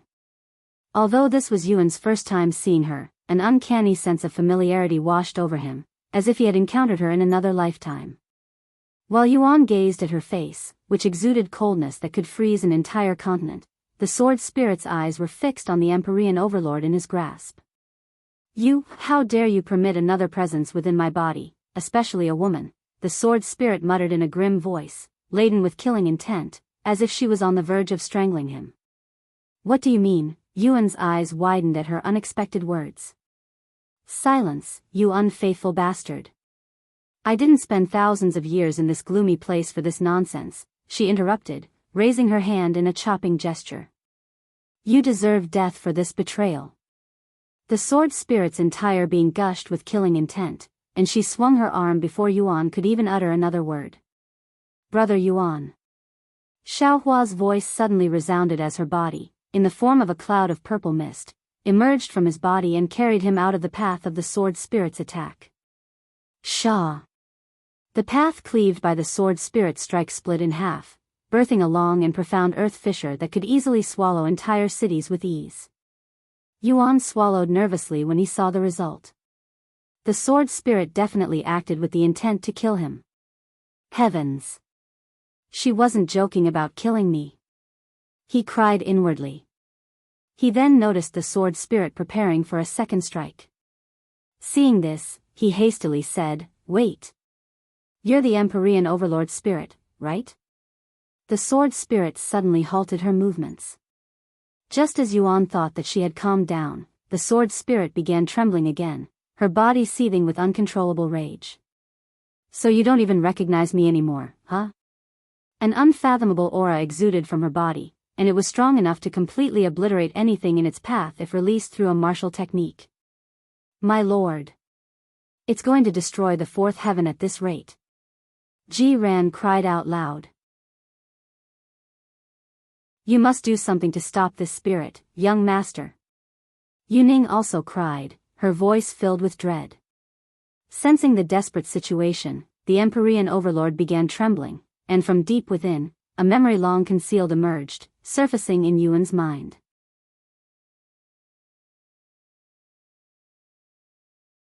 Chapter 1506 Three Major Paths. Chapter 1506 Three Major Paths 1506 Three Major Paths, have you heard? The sword saint, Zhu Minji, met his demise when his weapon shattered mid-battle against the spear devil, Lei Zhen. Yuan could hear the people around him mumbling as he casually enjoyed his food in a noodle shop. How is that possible? He wielded the Heaven Splitter, a mythic-grade spiritual treasure, a creation of the heaven and earth blacksmith, Han Bing.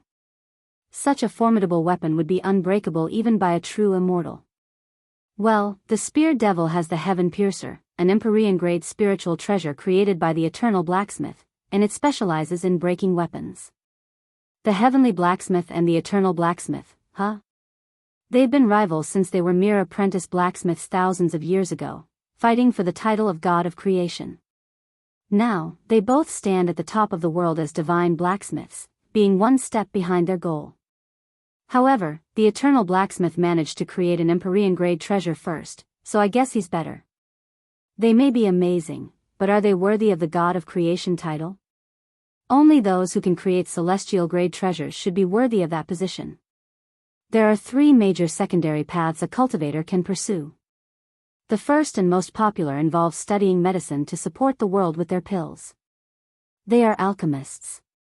The second path belongs to array masters, whose formations and arrays can influence the world on a grand scale. The most common and sought-after formations are defensive ones, typically established around sex and powerful family households. The third and final path, which is also the least popular and most difficult to master, is that of the blacksmiths. They are responsible for crafting the weapons and artifacts that aid cultivators in battle. There are other paths one could take, but those are considered niche when compared to the major 3. While one could argue which of these 3 major paths benefits cultivators the most, it is undeniable that all are foundational to the cultivation world and even the mortal world. The world would look vastly different if even one of these paths were missing. Suddenly, someone spoke up. The Heaven and Earth Blacksmith and Eternal Blacksmith are impressive, no doubt, but their names are already well known. I've heard rumors of a rising blacksmith with a mysterious background. They say that head crafted a spirit-grade weapon that could outshine even peak-quality Earth-grade weapons. Huh? What kind of nonsense is that? As if a weapon like that could exist. Unlike cultivation, a treasure's grade is absolute. So if a spirit-grade weapon can outshine an Earth-grade weapon, it should be classified as Earth-grade. Who even is this mysterious blacksmith? I consider myself quite knowledgeable in this field, but how come I've never heard of him? People immediately doubted this information. I don't know much about him. All I know is that he appeared out of thin air with weapons of unparalleled perfection that make everything else look fragile and imperfect in comparison. Yuan, who had been silently listening to their conversation this entire time, suddenly spoke. That blacksmith's name is Tian Qiyuan.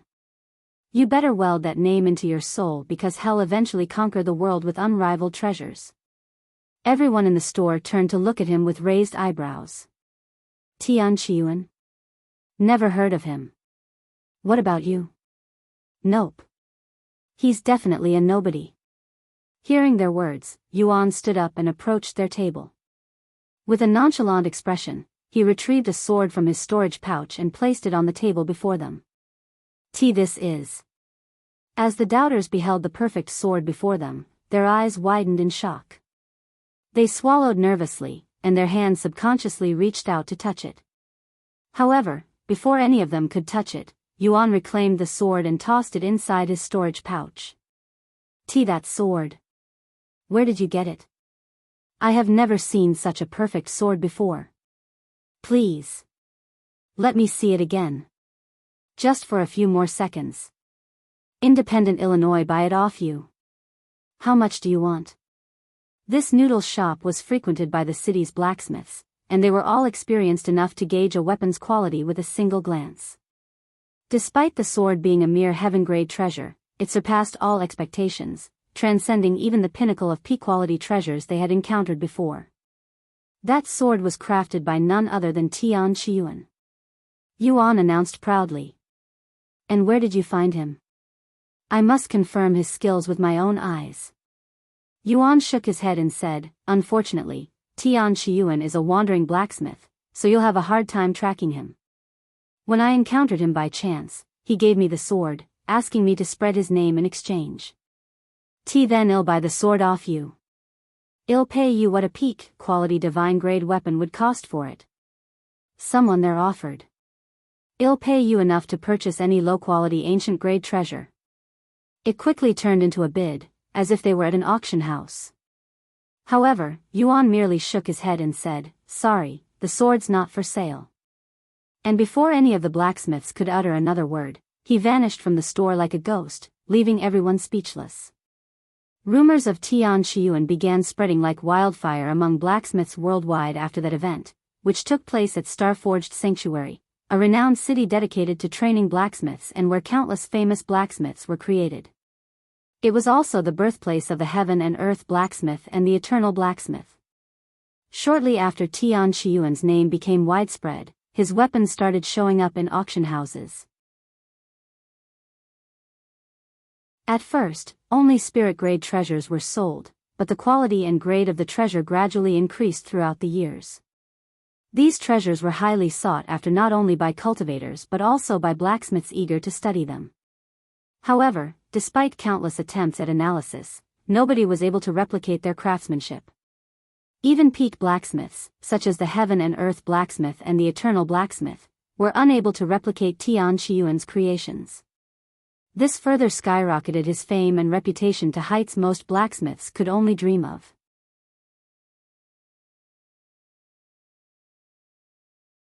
Chapter 1507 Tian Qiyuan.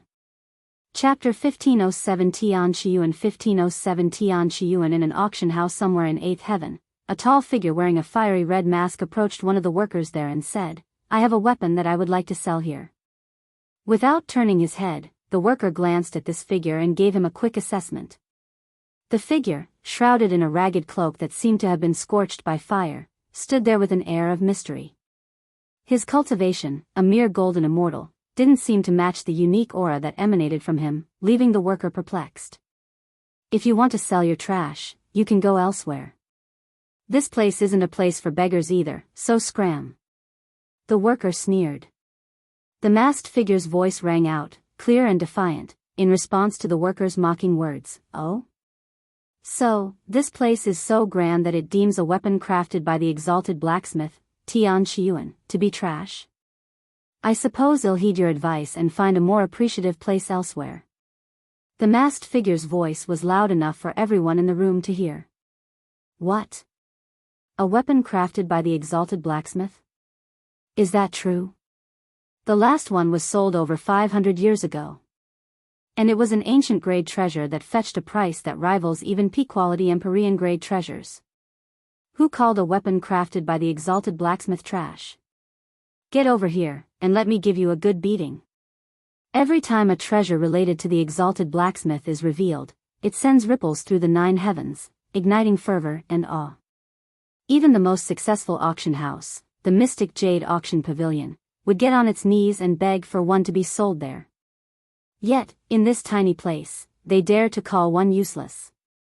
The worker standing before the masked figure immediately turned pale upon hearing the people around him, his body trembling uncontrollably. "Why didn't you say it was a weapon created by the exalted blacksmith in the first place? You must be lying to save face." The worker refused to believe the person in front of him would have something so valuable. The masked man didn't utter another word and retrieved a beautiful purple sword. The moment the sword appeared, the atmosphere in the auction house shifted, as if it were in the presence of something extraordinary. The worker choked on his own saliva after seeing the sword, and loud gasps of shock could be heard in every direction. It's a mythic-grade weapon. This refined aura. That flawless appearance and the distinctive signature on the blade, it's undeniably a treasure crafted by the one and only exalted blacksmith, Tian Qiyuan. It's finally happened. The exalted blacksmith has finally stepped into the rank of Grand Blacksmith. He's only one step away from becoming a divine blacksmith like Heaven and Earth Blacksmith and Eternal Blacksmith. To advance in rank as a blacksmith, one must successfully craft a treasure corresponding to the desired rank.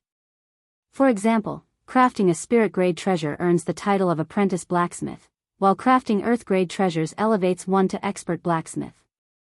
"Please. Let me buy it off you. I will pay you as much as you want." The people in the auction house surrounded him and started offering to buy the sword, all of them offering unbelievable amounts of money for it. However, the masked figure merely shook his head and said, "If you want it, fight for it." The people there exchanged glances with each other and prepared to turn the auction house into a battlefield. Seeing this, the masked man quickly continued, "I mean with your money, in a proper setting. It was going to happen in this auction house, but it will have to be delayed due to circumstances. But this is a good opportunity to spread the news more. Please wait a moment, esteemed guest." Someone suddenly approached him in a hasty manner, his body soaked in sweat. I am the manager of this auction house. Please do not leave. I will execute this useless fool who doesn't have eyes. Please give us another chance. We won't disappoint you again.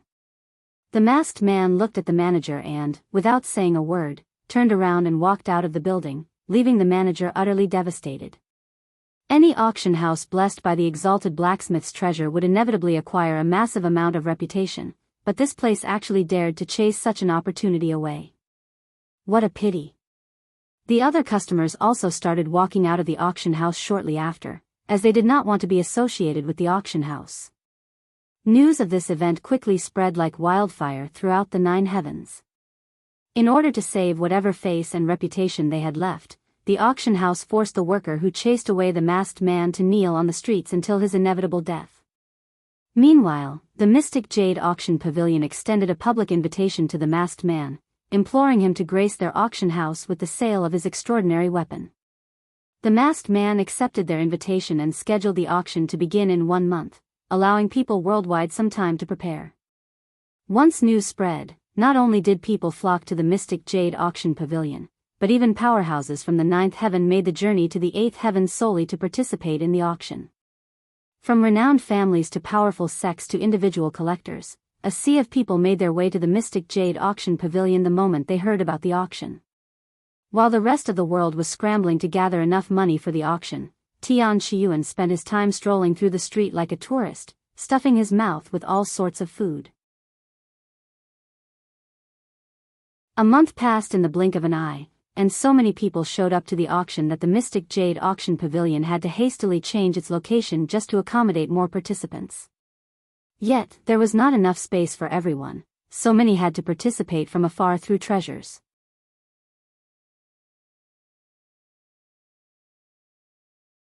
Chapter 1508 Violet Dream. Chapter 1508 Violet Dream. 1508 Violet Dream. Look over there. That's the heaven and earth blacksmith. The eternal blacksmith is here, as well. These 2 renowned divine blacksmiths were quickly identified within the crowd. While the participants of the auction grew increasingly excited for the upcoming auction, Tian Qiyuan himself just arrived at the Mystic Jade Auction Pavilion while wearing his red mask. Welcome, esteemed guest. I am Qing Linger, the manager of the Mystic Jade Auction Pavilion. Allow me to extend our deepest gratitude for entrusting us with the honor of auctioning your precious treasure. Qing Linger bowed to him in a respectful manner, not daring to repeat the other auction house's mistake. If you have any requests, don't hesitate to ask. Tian Qiyuan nodded and said, then I would like to have a word with the participants before we begin auctioning my sword. Of course, that can be arranged. Anything else? No, that's all for now. May I ask for the esteemed guest's name? If you wish to remain anonymous, that is fine as well. You'll know my name once the auction begins, he said. I understand. Qing Linger didn't question him any further. The auction began sometime later. However, as the main event, Tian Qiyuan's weapon would be sold last, with over 100 treasures being sold before it. There were a lot of enticing treasures and even miracle elixirs, but none of the powerhouses even bothered to pay attention, as they were only at the auction for one thing. Several hours later, it was finally Tian Qiyuan's weapon's turn to be sold. Thank you all for visiting our Mystic Jade Auction Pavilion today. We will start the bid for the Exalted Blacksmith's mythic grade treasure soon, but first, the seller would like to have a few words with everyone. Qing Linger announced to the participants. Tian Qiyuan approached the stage after receiving the signal. Countless gazes immediately fell upon him, most of them filled with curiosity as they wondered about his identity and how he acquired Tian Qiyuan's treasure. After a moment of silence to build up the tension, Tian Qiyuan spoke. Hello, everyone. This is my first time appearing publicly like this. My name is Tian Qiyuan, and some of you might know me as the Exalted Blacksmith. What? That's Tian Qiyuan? The Exalted Blacksmith in the flesh? Is this real? Many people stood up in shock after hearing this revelation. I am aware that many of you are skeptical of my identity and are expecting me to show my face next. Unfortunately, I wish to keep my face a secret, so I won't be removing my mask or anything today. Tian Qiyuan spoke in a calm voice. He proceeded to retrieve the purple sword head planned on selling today, instantly causing the audience to gasp in shock and awe. This is my first mythic-grade treasure. I call it the Violet Dream. Although it's only a mythic-grade treasure, it has the prowess to rival even Empyrean-grade treasures. It has a special effect that can create illusions, and anyone below God Ascension realm struck by it will enter a deep slumber that can only be reversed with the sword. The audience immediately began mumbling to each other about the sword's ability. What a powerful sounding ability. Too bad it only works against those below the God Ascension realm. Are you hearing yourself? How many people are in the God Ascension realm at this moment? This is a priceless treasure with an extremely powerful effect. I must get my hands on it even if I have to sell all of my belongings and become homeless. However, Tian Qiyuan was not finished speaking, and he continued, now, with the introduction out of the way, I have a special announcement to make. Starting today, after this auction, I will be accepting weapon crafting commissions, and whoever purchases my Violet Dream today will receive priority. The entire place fell silent as everyone digested this information. Once they realized what it meant, the auction house erupted into a crazed frenzy. The Exalted Blacksmith will accept commissions? Heavens! I never thought this day would come. Omicron M, ha ha ha. I cannot wait to have my dream weapon crafted by him.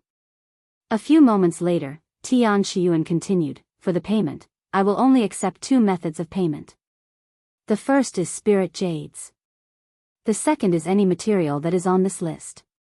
Tian Qiyuan retrieved a scroll and revealed a long list of rare materials written on it.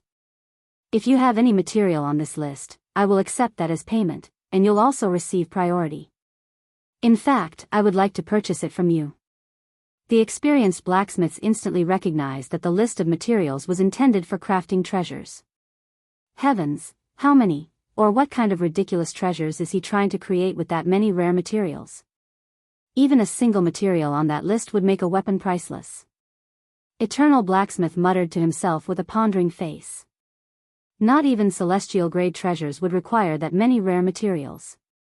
Is he trying to create something that surpasses celestial grade? Not even a god of creation would have such ambitions. Heaven and Earth Blacksmith sighed out loud. Sometime later, Tian Qiyuan said, then I will stop delaying the auction and take my leave now.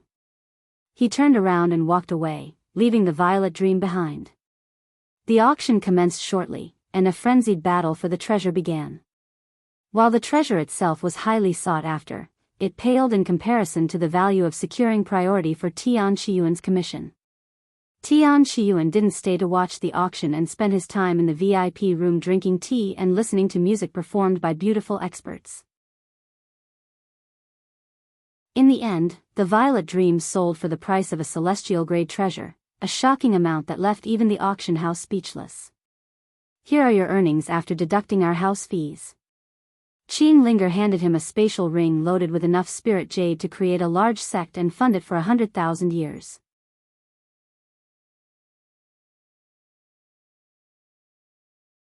Chapter 1509 Sword Goddess. Chapter 1509 Sword Goddess. 1509 Sword Goddess, who won the auction? Tian Qiyuan asked after storing away the money. That would be the Sword Goddess of the Unrivaled 9-Sword Sect, said Qing Linger. Sword Goddess? Never heard of her before. Tian Qiyuan casually commented. She is a prodigious sword master in the Supreme Heaven, renowned for being the first to achieve a level of sword aura that surpasses even the enhanced sword aura. I believe she named it Supreme Sword Aura. Do you wish to speak with her? She's still at the auction house. Tian Qiyuan nodded, sure. Then I'll go inform her right now. Please wait a little, Senior Exalted Blacksmith. After learning of Tian Qiyuan's identity, the Mystic Jade Auction Pavilion's attitude toward him changed. While they showed him respect at first, it wasn't directed at the person himself but the weapon he was carrying until they realized his true identity as the Exalted Blacksmith. Sometime later, Qing Linger returned with another individual by her side. She was an exceedingly beautiful woman. With a tall and slender body, long black hair, and golden eyes, She exuded an aura of dominance and pride. It's a pleasure to finally meet you, Senior Tian. I am Zi Xuan, one of 9 unrivaled swords from the Unrivaled 9-Sword sect. Zi Xuan bowed to him with the violet dream in her grasp. Tian Qiyuan nodded. The violet dream already suits you very much, Miss C. If you wish to commission me for a treasure, you will always have priority for a single commission. Then I would immediately like to commission you for another sword, she quickly said without an ounce of hesitation in her voice. Is this sword for yourself or someone else? He asked. For myself. All right. Here are my terms. First, you'll give me a brief description of what you're looking for in your sword. If you don't have any idea, I can make it based on your current abilities. 2. You'll supply me with all of the materials for the sword. 3. I will need half of the payment up front and the other half once the sword is completed. If you're paying me with one of the materials on my list, I won't need any upfront payment. Lastly, I will only make 1 weapon per commission. Also, I won't accept any deadlines or tolerate being rushed. And don't even think about scamming me because you'll regret it dearly. Do you agree with my terms? Zi Xuan then said, I agree. As for the payment, I have 2 of the materials you want. What kind of sword can I get with them? Which 2 materials? He inquired. The Empyrean gold and tempered glacial steel. Tian Qiyuan pondered for a moment before responding. For these 2 materials, I am willing to create a P-quality mystic-grade sword for you. Deal. Zi Xuan quickly agreed. Then I'll visit the Unrivaled 9-Sword sect in a month for the details of your sword unless you have another preferred meeting spot. You can come here. As if prepared beforehand, Zi Xuan retrieved a jade slip that contained information about a specific location and handed it to him. After checking the information inside the jade slip, Tian Qiyuan nodded and said, Then I will see you exactly a month from today. Thank you for purchasing my violet dream. Just as Tian Qiyuan turned around to leave, Zi Xuan suddenly said, Before you go, can I get your autograph? Sure. Tian Qiyuan had no reason to refuse such a simple request. Zi Xuan took out a piece of black cloth and asked, Can you sign this? Tian Qiyuan raised an eyebrow when he saw the cloth's unique shape. This is my underwear. It's my favorite, too. Omicron M. Qing Linger's eyes widened with disbelief when she heard Zi Xuan's shocking words. She thought it was a joke, but when she saw Zi Xuan's dead serious expression, Qing Linger began doubting if she was in reality or inside an illusion. You're serious? Tian Qiyuan had to make sure she wasn't messing with him. Of course. Zi Xuan confirmed with a confident head nod, leaving him speechless. After a long moment of silence, Tian Qiyuan asked, How do you want me to sign it? You can just write your name on it using spiritual energy. I don't care if it's damaged. Oh, okay. Tian Qiyuan began writing his name on the piece of cloth by scribbling on it with his finger, which was imbued with spiritual energy, essentially engraving his name on the cloth. After fulfilling her request, Tian Qiyuan cleared his throat and spoke in a stiff tone, Then I will take my leave now. He disappeared into thin air the next moment. Zi Xuan stared at the signed underwear with a profound smile on her face. Qing Linger's body trembled at the sight. To her knowledge, Zi Xuan was an unfeeling, aloof figure who had never opened her heart to anyone, dedicating every fiber of her being to the mastery of the sword. However, Zi Xuan's actions just now contradicted everything Qing Linger knew about her. Then I'll take my leave, as well. Zi Xuan calmly said a moment later, acting like nothing strange had happened. In the following days, Tian Qiyuan sought information about the sword goddess, Zi Xuan. However, he wasn't inquiring about her because of her weird request or because he was interested in her. Since he was going to make a sword for her, he was simply doing his due diligence as a blacksmith. After all, how could he possibly craft a sword tailored to someone he knows nothing about? Until their meeting, Tian Qiyuan learned everything he could about Zi Xuan through public knowledge. Her demeanor, nature, habits, and whatnot. However, some of the information he gathered contradicted the Zi Xuan he met. Although their meeting wasn't long, it was enough for him to understand her character a little. Zi Xuan, huh? What a peculiar woman. Qiyuan chuckled. Once it was time for their scheduled meeting, Qiyuan made his way to the location inside the jade slip Zi Xuan gave him.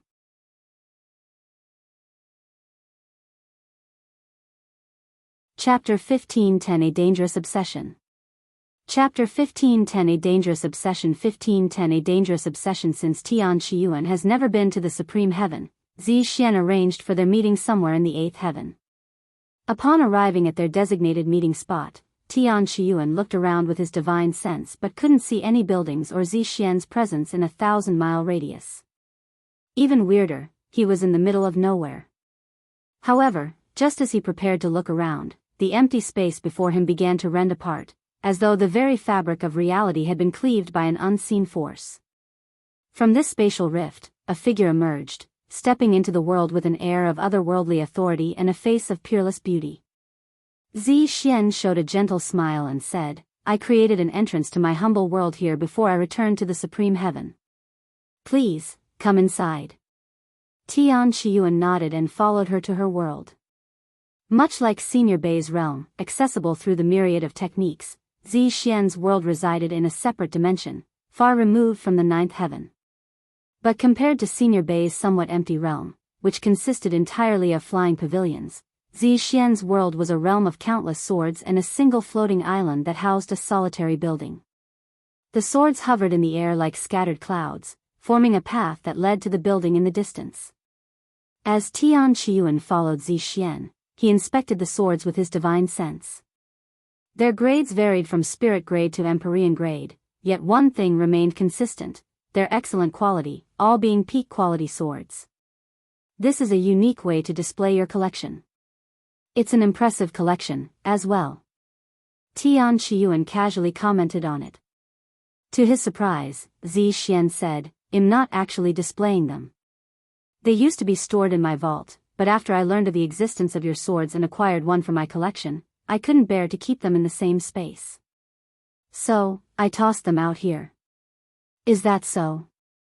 Qiyuan mumbled, unsure whether to feel honored by her appreciation for his creations or to sympathize with the unknown maker of the sword she had discarded in such a fashion because of him.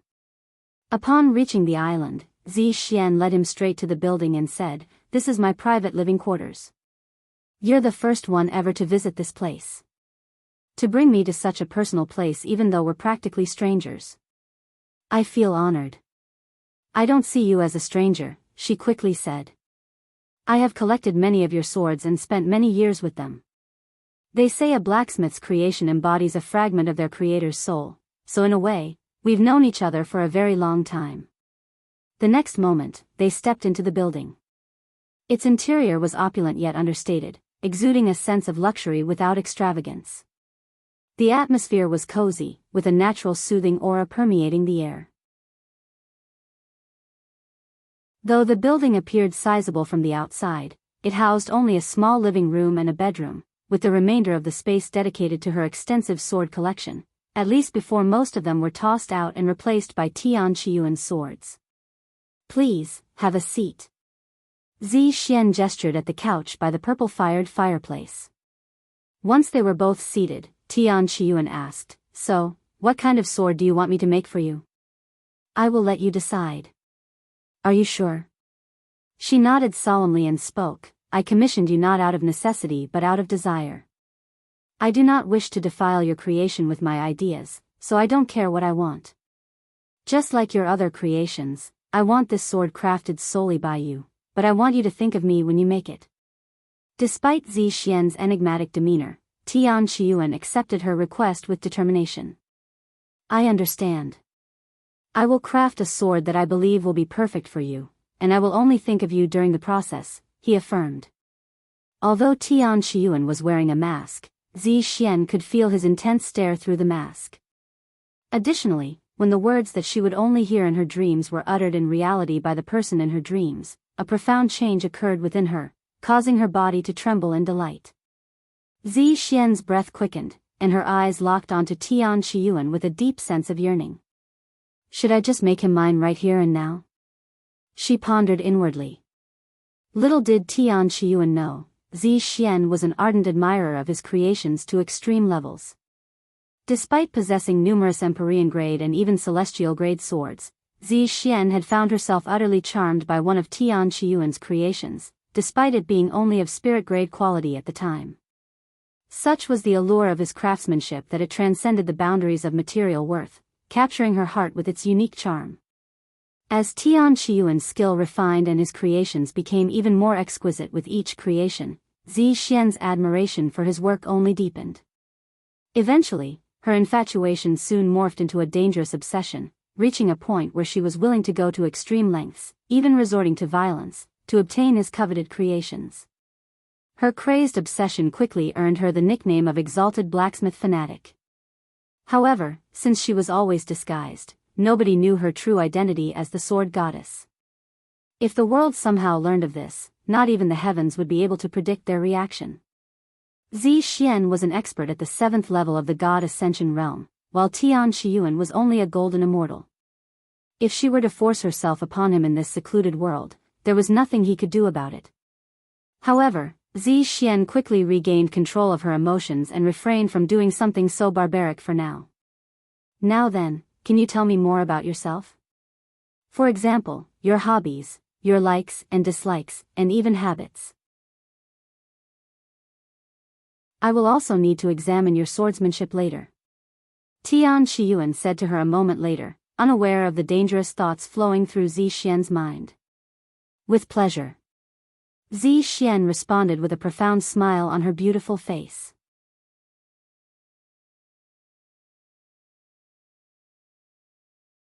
Chapter 1511 Zi Xuan. Chapter 1511 Zi Xuan 1511 Zi Xuan. Upon Tian Qiyuan's request to learn more about her, Zi Xuan did not hesitate to reveal everything about herself to him, including personal information that one usually wouldn't reveal even to their loved ones. I enjoy reading scriptures every now and then, and my hobby is collecting swords. I haven't eaten anything in the last 100 years, but if I were to eat something right now, it would be a spicy dish. I like swords, and there are too many things I dislike to list, but if I had to name a few, it would be pesky people and men who only think with their lower swords. I don't mind perverted men as I am quite perverted myself, but there is a difference between lustful and being lecherous. When I am feeling lustful, I like to use the swords in my collection to relieve myself. By the way, your swords are the best. They make me go crazy, something other swords cannot replicate.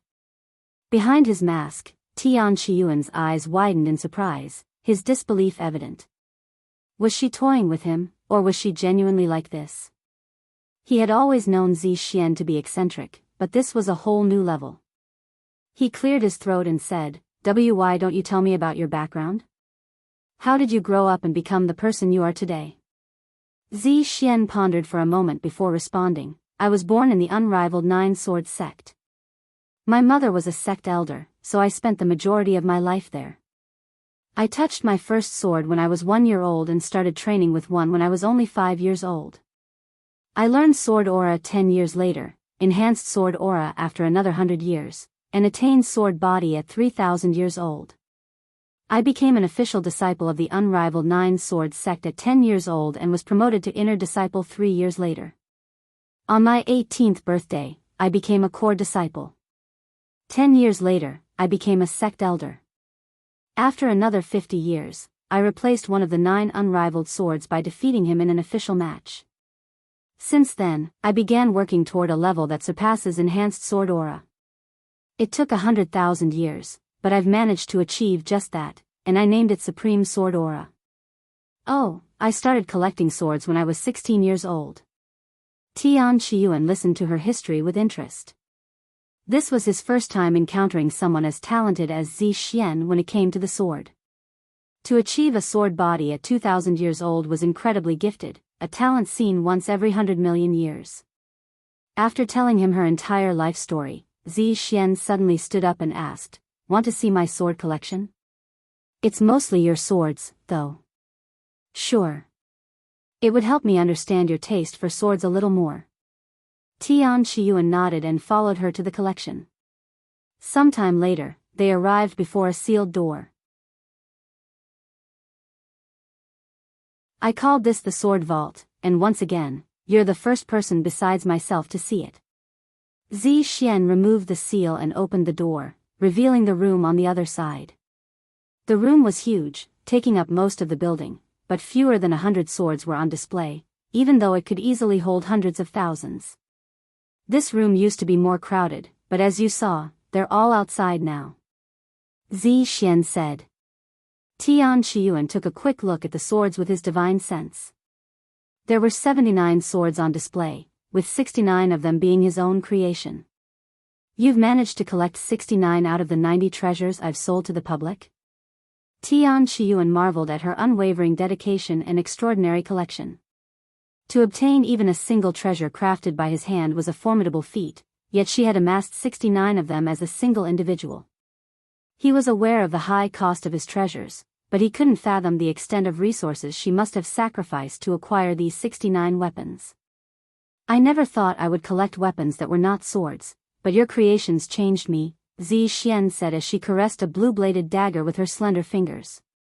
While some blacksmiths specialize in a single type of weapon since it's much easier to advance in their career, a true master crafts all kinds of weapons with equal excellence. Tian Qiyuan crafted every type of weapon, but his favorite was the sword, thus, half of his creations were swords. Zi Xuan walked over to a particular sword on display and said, "This is the first of your creations that appeared in public, and it's the sword that changed my life." It was a mere spirit-grade sword, but it was just as flawless as the Violet Dream in terms of quality and could easily be mistaken as a heaven-grade, even divine-grade treasure. When I first laid eyes on this sword, it made me feel emotions that I didn't know existed in me, and I knew I had to acquire it. She grabbed the sword off the display and handed it to Tian Qiyuan. "If you don't mind, can you hold it for me? I want to see it with its creator." Tian Qiyuan accepted her request and held the sword in his hand. Instantly, the sword began exuding an aura that had never manifested for anyone else, not even Zi Xuan. This left Zi Xuan bewildered.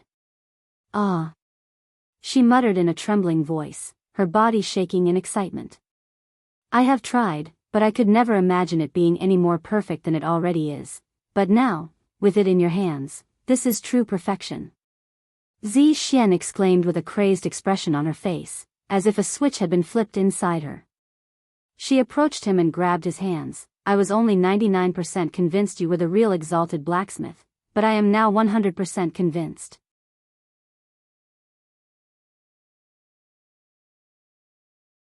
Chapter 15:12 Unrivaled Sword Art. Chapter 15:12 Unrivaled Sword Art. 15:12 Unrivaled Sword Art. You weren't certain I was the real deal? What if I had been an imposter? Tian Qiyuan asked her out of curiosity. Hearing this question, Zi Xuan's expression darkened, looking incredibly grim, and she responded in a chilling voice, "If you had dared to impersonate the Exalted Blacksmith, then I would have tortured you until the end of time." Her gaze exuded real killing intent that sent shivers down Tian Qiyuan's body. "All right, then, let's take a look at your swordsmanship now," he said a moment later. Zi Xuan nodded her head and said, "Let's go outside." Before leaving the vault, Zi Xuan took the spirit-grade sword with her. Once they were outside, Zi Xuan brought him to the empty field behind the building. "I will now perform my main sword technique, Unrivaled Sword Arts. It consists of 9 stages, each several times stronger than the last." Instead of wielding a powerful sword like the Violet Dream, Zi Xuan opted to use the spirit-grade sword for her performance. She was more comfortable with it due to spending countless hours with it, allowing her to display her best abilities. Unrivaled Sword Art, First Stage, Unrivaled Spirit. Zi Xuan then gave Tian Qiyuan a sword performance that could only be described as flawless, even otherworldly. Each movement was precise and fluid, flowing as naturally as water in a river, without a trace of hesitation or stiffness. After watching her otherworldly performance, Tian Qiyuan fully understood why people called her the Sword Goddess. Sometime later, Zi Xuan stopped after the 3rd stage and asked him, "Are you able to understand my swordsmanship?" Once a swordsman attains a certain level of mastery, their movements transcend ordinary understanding, and this effect intensifies as the individual's skill level increases. Since Tian Qiyuan was mainly a blacksmith, Zi Xuan was worried that he lacked the ability to understand her swordsmanship, which would hinder his ability to craft a suitable sword that matched her abilities. Tian Qiyuan could tell what was on Zi Xuan's mind based on the worried frown on her face, and he said, "Don't worry, I can understand your swordsmanship. I may be a blacksmith, but I am also a sword master. In order to create a weapon, I believe you must understand the weapon itself first, and what better way to understand a weapon than to master it?" Some of Zi Xuan's worries went away after hearing his words, but there was still some doubt in her heart. After all, to fully comprehend her swordsmanship, Tian Qiyuan would need to be near her level or even surpass it, which was very unlikely. However, she didn't say anything else and continued her performance. This is the 4th stage, Unrivaled Earth. Then, the 5th stage, Unrivaled Heaven. The 6th stage, Unrivaled Divine. The 7th stage, Unrivaled Saint. She stopped after the 7th stage to look at Tian Qiyuan again. "Are you still following?" "Yes, 100%. Despite her profound respect for him, she couldn't bring herself to believe his words. Not even the other 8 unrivaled swords could claim with such certainty that they comprehended the 7th stage of her swordsmanship. Seeing the doubt on her face, Tian Qiyuan said, "Just keep going. It'll prove to you that I am capable of understanding your swordsmanship later." Zi Xuan silently nodded and proceeded to perform the 8th stage, Unrivaled Void. Finally, the last stage. This is the 9th stage, Unrivaled Sword God. There was a saying in the Unrivaled 9 Swords sect, mastering the 9th stage of their technique would inevitably make one a sword god. And within the entire sect, only Zi Xuan has managed to reach such a level. It was widely known within their sect that Zi Xuan surpassed even the sect master in power. However, she had no desire to shoulder the responsibilities of leadership, and thus, she chose not to ascend to the position, remaining as a guardian of the sect. As Zi Xuan commenced the final stage, the atmosphere in their secluded world shifted, and the very air trembled in awe. If Zi Xuan had infused her spiritual energy into her swordsmanship, their world would have been destroyed long before she could even reach the 5th stage, much less the 9th stage. "What do you think?" Zi Xuan asked him afterward while being slightly out of breath. Tian Qiyuan nodded. "It was amazing." "Are you saying that because you couldn't comprehend it or?" Tian Qiyuan smiled and gestured for the sword. "As promised, I will now prove to you that I am fully capable of understanding your swordsmanship." Zi Xuan handed him the sword and asked, "What are you going to do?" "You'll see in just a moment. Please give me some space." Once Zi Xuan was far enough, Tian Qiyuan closed his eyes and recalled Zi Xuan's performance with the unrivaled sword art. After a moment of silence, he started moving his body and performing the unrivaled sword art. Zi Xuan's eyes widened in shock as she watched Tian Qiyuan flawlessly replicate her sect's most revered and challenging sword technique. However, as impressive as it seemed at a glance, anyone with enough experience could replicate the first 3 stages of the technique. A few minutes later, Tian Qiyuan began performing the 4th stage. His movements were just as impeccable as if he was still doing the 1st stage, leaving Zi Xuan speechless. However, little did she know that was just the beginning. After performing the 4th stage, Tian Qiyuan went on to the 5th stage and then the 6th stage. Even more remarkable than his effortless replication of the sword technique was Tian Qiyuan's seamless performance, flawlessly executing each stage without the slightest pause, almost as if had practiced the sword technique for thousands of years. As Tian Qiyuan reached the 9th stage of the sword technique, Zi Xuan fell back in shock, her expression mirroring disbelief as if she had seen a ghost. "I am possible," she uttered in a terrified voice, and she began doubting whether she was a true sword prodigy or a fake one.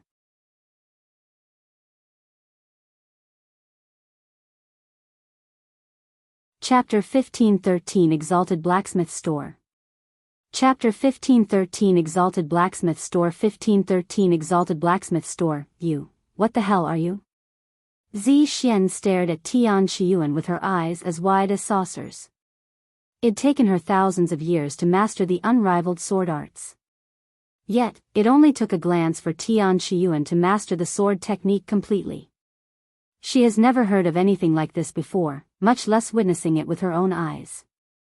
Are you secretly a disciple of our unrivaled nine-sword sect? She asked with a suspicious look on her face. If he were truly a disciple of her sect, it would explain his knowledge of the unrivaled sword arts. However, even within her sect, fewer than 5 individuals had learned all 9 stages, and she was the only one to master all 9 stages. So, how could he flawlessly execute all 9 stages? No, I am not a disciple of the unrivaled 9-sword sect. Then are you telling me that you actually learned the technique on the spot after watching me perform it once? Do you really expect me to believe such a thing? I don't expect you to believe me, but that's the truth. Anyways, have I cleared your doubt about my ability to comprehend your swordsmanship? Don't try to change the subject. Only disciples of the unrivaled 9-sword sect are allowed to learn the sword technique. If they learn that an outsider has managed to do so, they'll hunt you down. That's only if they learn it, right? You're the only one who knows about it, so unless you tell them, I will be safe. Moreover, I learned the technique from watching you, who willingly showed it to me, so you also bear some responsibility. That's. Zi Xuan was left speechless by his argument. In fact, even if she knew that he had the capability to learn the technique beforehand, she would still be willing to perform the sword technique for him for the sake of her sword. She sighed in a defeated manner and said, "You're right. Since you learned the sword technique from me, I am technically responsible for it. Anyway, I have no intention of revealing this to my sect, so you do your job and don't go around flaunting it." Tian Qiyuan smiled and said, "I have no interest in the unrivaled sword arts. I have my own sword technique. Anyway, I have a good understanding of your capabilities, and I already have an image of what kind of sword I will be making for you. I just need some time to think about it." "Will it take long?" she asked. "No, it'll be done in a few days." "Okay. Then it'll begin now." He sat on the ground and closed his eyes. It looked like he was cultivating, but he was actually forging Zi Xuan's sword inside his mind, and he was doing it more than once. To craft the perfect sword for her, Tian Qiyuan needed to experiment with various materials and combinations.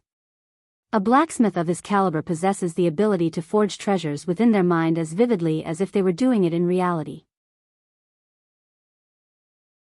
This extraordinary skill allows them to save both resources and time. Time passed in the blink of an eye for Tian Qiyuan. As for Zi Xuan, she sat right in front of him and stared at him the entire time.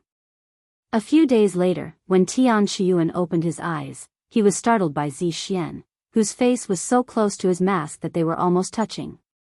I am finished," he said in a somewhat stiff voice. Realizing that he'd finished, Zi Xuan calmly distanced herself from him and asked, "Why are you hiding your identity?" "I like peace and freedom. If the world knows my face, I will never be able to walk in public without being stopped by people," he calmly said. "A fair reason. Anyway, I know exactly what kind of sword I'll make for you." He proceeded to write down a list of materials needed for the sword and handed it to her. "How long do you think it'll take you to collect them?" he asked. Zi Xuan looked at the list with a pondering face. After a moment of silence, she said, "It shouldn't take too long. I already have half of these materials. I can probably acquire the other half in a few months. Then I'll return to the place that I came in here from exactly 1 year from now." "Okay. What are you going to do in the meantime?" "What a blacksmith typically does, make things."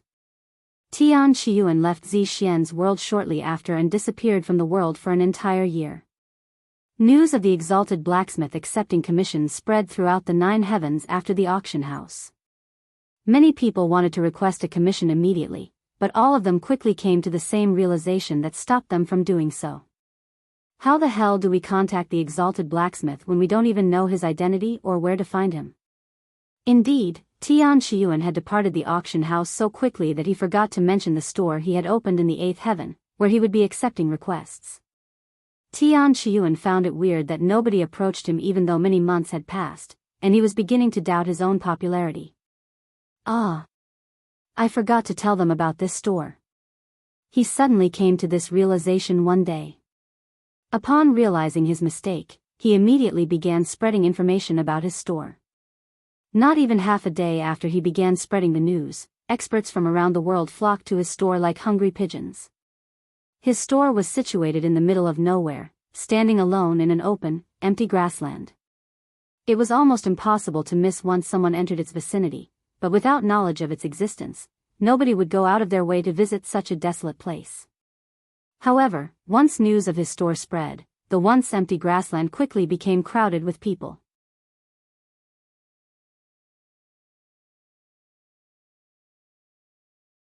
Chapter 1514 The Pinnacle of Swords. Chapter 1514 The Pinnacle of Swords 1514 The Pinnacle of Swords. Before people arrived at his store, Tian Qiyuan created a large sign that read, "Those who have my desired materials may enter the store immediately. Those who do not have priority must wait outside until their number is called."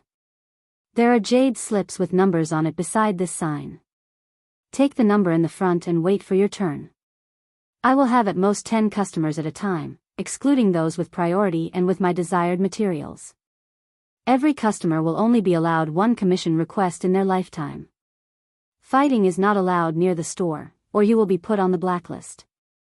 Those on the blacklist will not be able to receive my service. Those with a jade slip may sell their slot, but others are prohibited from threatening those with a jade slip to sell. If you pressure or force someone to sell their jade slip, you will be put on the blacklist. When the first customer arrived, he grabbed the jade slip that read 1 and waited for his turn. Seconds later, another individual showed up. In less than 1 minute, all 10 jade slips had been acquired with the people who came after feeling dejected. However, they didn't immediately leave and tried to purchase the jade slip from those who had one. Unsurprisingly, none of the 10 individuals with a slot were willing to sell it, so the others quickly gave up and waited for the next day's slots. Tian Qiyuan waited half a day for someone with his desired materials to show up. When nobody did, he called in the first customer. "What kind of weapon do you want?" Tian Qiyuan asked. "I would like a spear." "Do you have a specific design in mind?" "What about its grade and quality?" "I do. It's right here." "How much would it cost for one at the peak quality ancient grade?" After taking a look at the design, Tian Qiyuan gave the man an estimate of the price. "I understand. I have the money and materials right here. When will you begin the commission?" "I will start right now. You can expect the spear to be ready in an hour." "That fast?" The man almost couldn't believe his ears. Most blacksmiths would require months of work to craft an ancient-grade weapon, after all. "Yes, it'll be done in an hour," Tian Qiyuan reaffirmed. The man nodded and left the store, which consisted of one small reception room and the rest being a smithy. An hour later, Tian Qiyuan called the man back into the store and showed him the finished product. Amazing. The man was at a loss for words. "See, can I touch it?" he then asked. "That depends.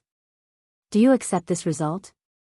If you do, you'll need to pay the full amount before you can have it." "I accept." The man retrieved the rest of the payment and handed it to Tian Qiyuan. "It's all yours." Tian Qiyuan gestured at the beautiful red spear.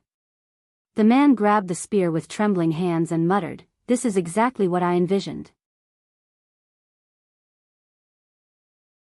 "No, it's even better than I imagined." Tian Qiyuan then said, "It doesn't have a name yet, and that will be your responsibility." After completing his first commission, Tian Qiyuan walked outside and showed everyone the jade slip with the number 1 in his grasp and said, "If you want this, you can go get it." He proceeded to flick the jade slip, shooting it into the distance. Those who reacted the fastest were the first to chase after it, with the others following behind, quickly emptying the place beside the other 9 already with a jade slip. "Number 2, you may follow me inside," Tian Qiyuan said a moment later. Over the next several months, Tian Qiyuan focused on his commissions, amassing a tremendous amount of wealth. He also accepted several priority commissions from those who offered him the material that he was looking for. Once a year had passed since his meeting with Zi Xuan, Tian Qiyuan closed the store down temporarily. If you already have a jade slip, you can keep it with you until I reopen the store. Tian Qiyuan disappeared after saying these words. He made his way to the same location as last time and waited for Zi Xuan to invite him to her world. Zi Xuan showed up shortly after his arrival, but she looked a little grumpy for some reason. Is something wrong? He asked her. I thought I would be your first, but you ended up creating other treasures before mine even started. She said, displeased that she wasn't the first to have a custom weapon by him. While I didn't complete your sword first, you are still my first customer, and your sword was my first custom design, so it's still technically my first custom creation, he said. Zi Xuan fell silent when she couldn't argue with his logic, eventually bringing him into her world. Here are all of the materials you requested. Zi Xuan pointed at the materials neatly placed outside her living quarters. Where are you going to make the weapon? For mystic grade treasures, I have to do it inside my world, he said. Oh. Do you think I can come watch? She asked out of curiosity, but she was prepared to be refused. Tian Qiyuan did not immediately respond and pondered for a moment. Seeing this as an opportunity, Zi Xuan quickly continued, I actually have another material that was on your list. I'll give it to you for free if you let me watch. Alright, I'll let you watch. Tian Qiyuan nodded. Why are you collecting so many precious materials anyway? Since you are my first customer, I'll tell you.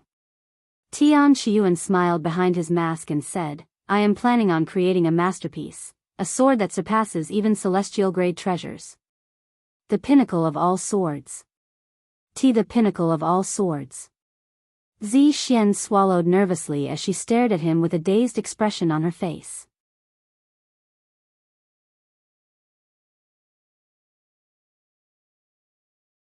Chapter 15:15 Tian Qiyuan's World. Chapter 15:15 Tian Qiyuan's World. 15:15 Tian Qiyuan's World. As a sword enthusiast, the mere mention of Tian Qiyuan's plan to craft the pinnacle of swords sent a thrill through Zi Xuan, igniting a spark of excitement in her. The fact that she was essentially giving him the resources to craft the weapon made it seem like she contributed to the creation of the sword. Ah. I'm wet, she thought to herself with a euphoric expression on her face. Tian Qiyuan ignored the weird expression on Zi Xuan's face and collected the materials. I'm going to return to my world right now, but I won't begin the smithing for a few more days, he said afterward. I'll follow you there, she snapped out of it and said. Okay. They left Zi Xuan's world shortly after.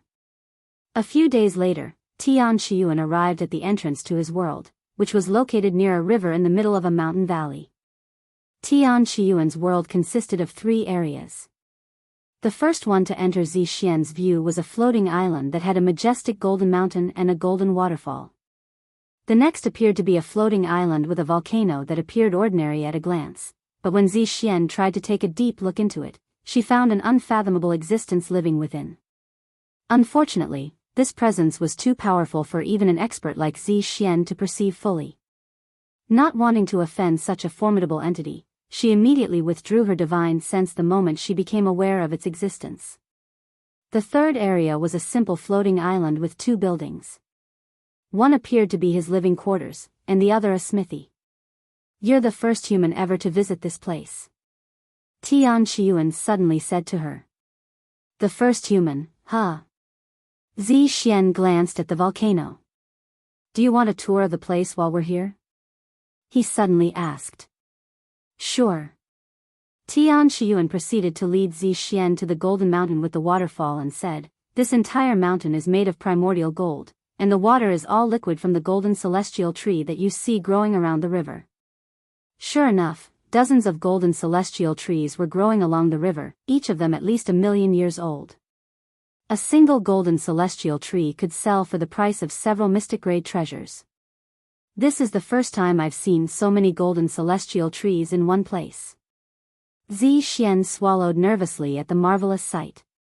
However, they still weren't as impressive as the golden mountain that was completely made of primordial gold. Primordial gold was more valuable than empyrean gold, and a small fist-sized chuck could easily sell for the price of a mystic-grade treasure. Yet, there was a whole mountain of it in Tian Qiyuan's world. Why do you need so much primordial gold and golden celestial tree? Zi Xuan asked him out of curiosity. I'll be using most of it for my masterpiece, he calmly said. And most of it? You can easily craft a dozen celestial-grade treasures with this much material. She exclaimed in shock. Even if it can craft 100 celestial-grade treasures, it wouldn't be able to compare to my masterpiece. Tian Qiyuan said in a confident tone. Just what kind of sword are you trying to craft? Do you intend on slaying gods or something? Zi Xuan shook her head. Since she didn't have any idea what kind of sword he was creating, she couldn't help but consider it a waste of resources. Let's head to the next island. By the way, I call this place the Golden Valley. Tian Qiyuan led her to the second island with the volcano, but he didn't enter its territory and merely inspected it from outside. You should have already noticed its existence by now, but I do not live in this world alone. My companion isn't human either. It resides inside the mountain, where all sorts of precious ores and jewelry can be found, especially those that grow in extremely hot conditions. What kind of entity lives here? Since it can withstand the immense heat in this place, it's most likely a yang element beast, right?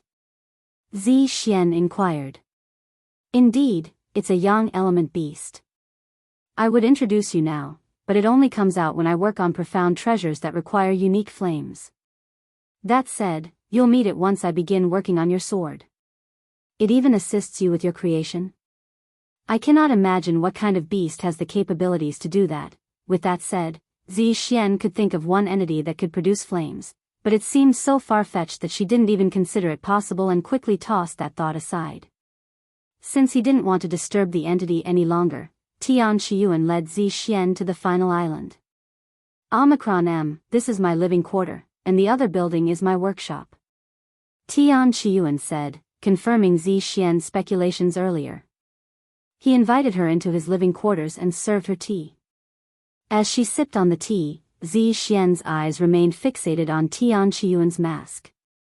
When her curiosity could no longer be contained, she asked him, "Would you be willing to show me your face?" "I promise I won't tell anyone.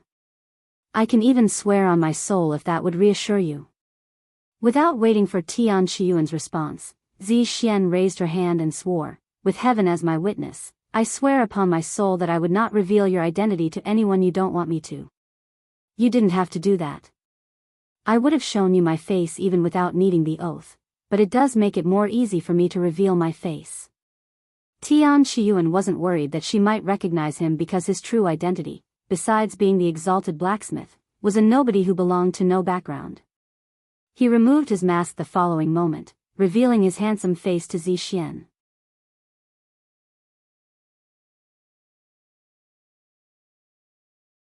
Chapter 15-16 Vulgar Presence.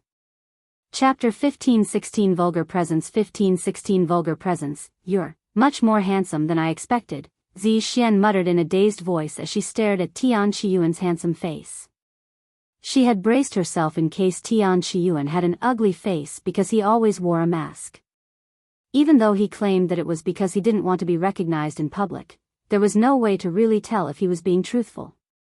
However, after seeing his handsome facial features, Zi Xuan no longer doubted his claims of wanting to remain anonymous.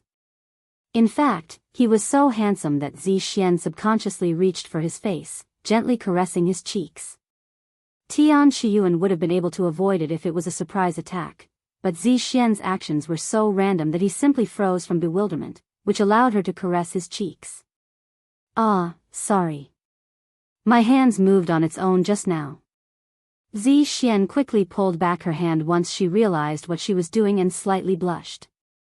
Tian Qiyuan chuckled and responded in a joking manner, "It's fine.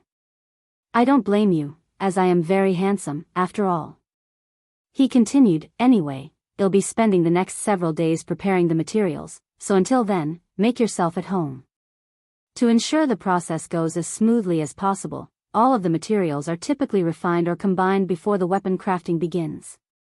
You don't mind me taking a look around? Aren't you worried that I might steal from you?" Zi Xuan asked.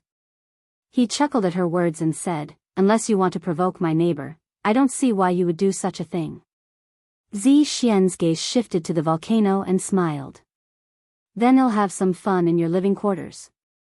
Zi Xuan entered his living quarters the next moment while Tian Qiyuan immediately began refining the materials. Upon entering Tian Qiyuan's home, Zi Xuan immediately began exploring the place.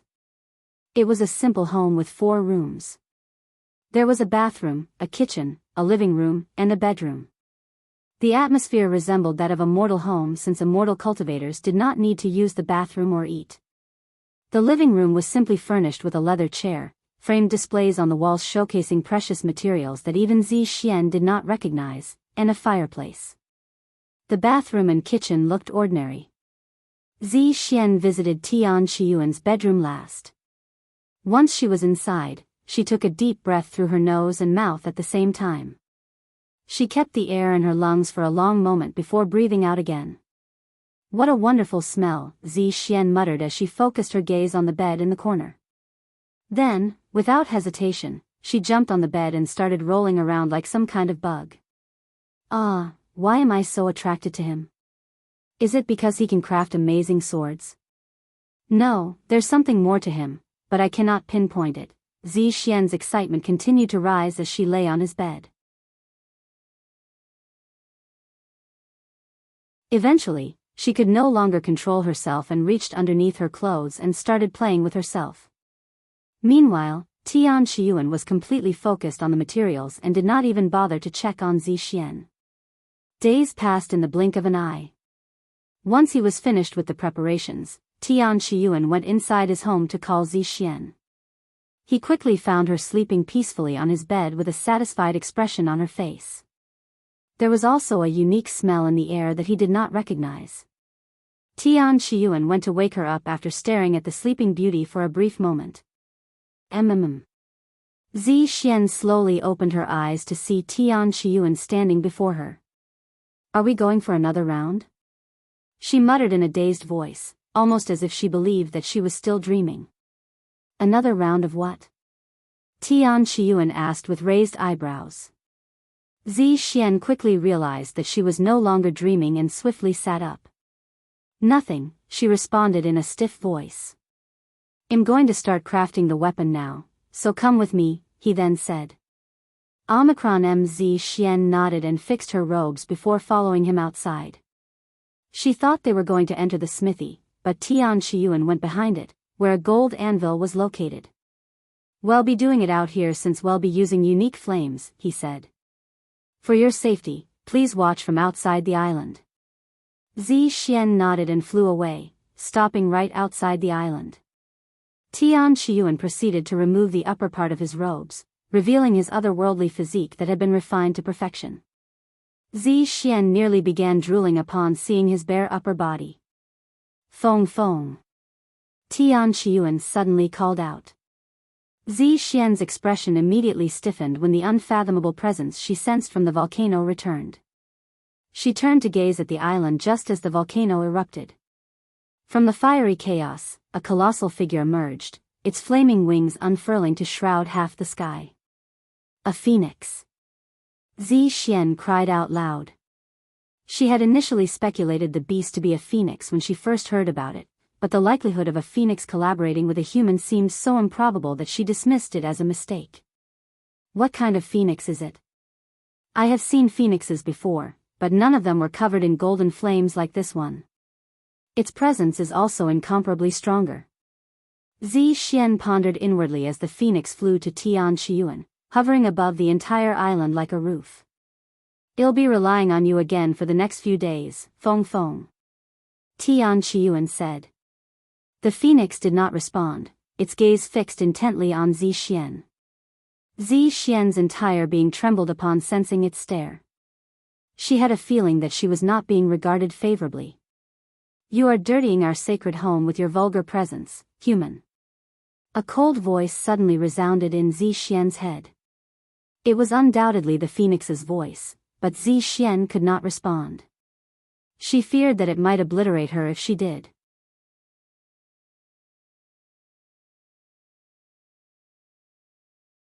Chapter 15-17 Feng.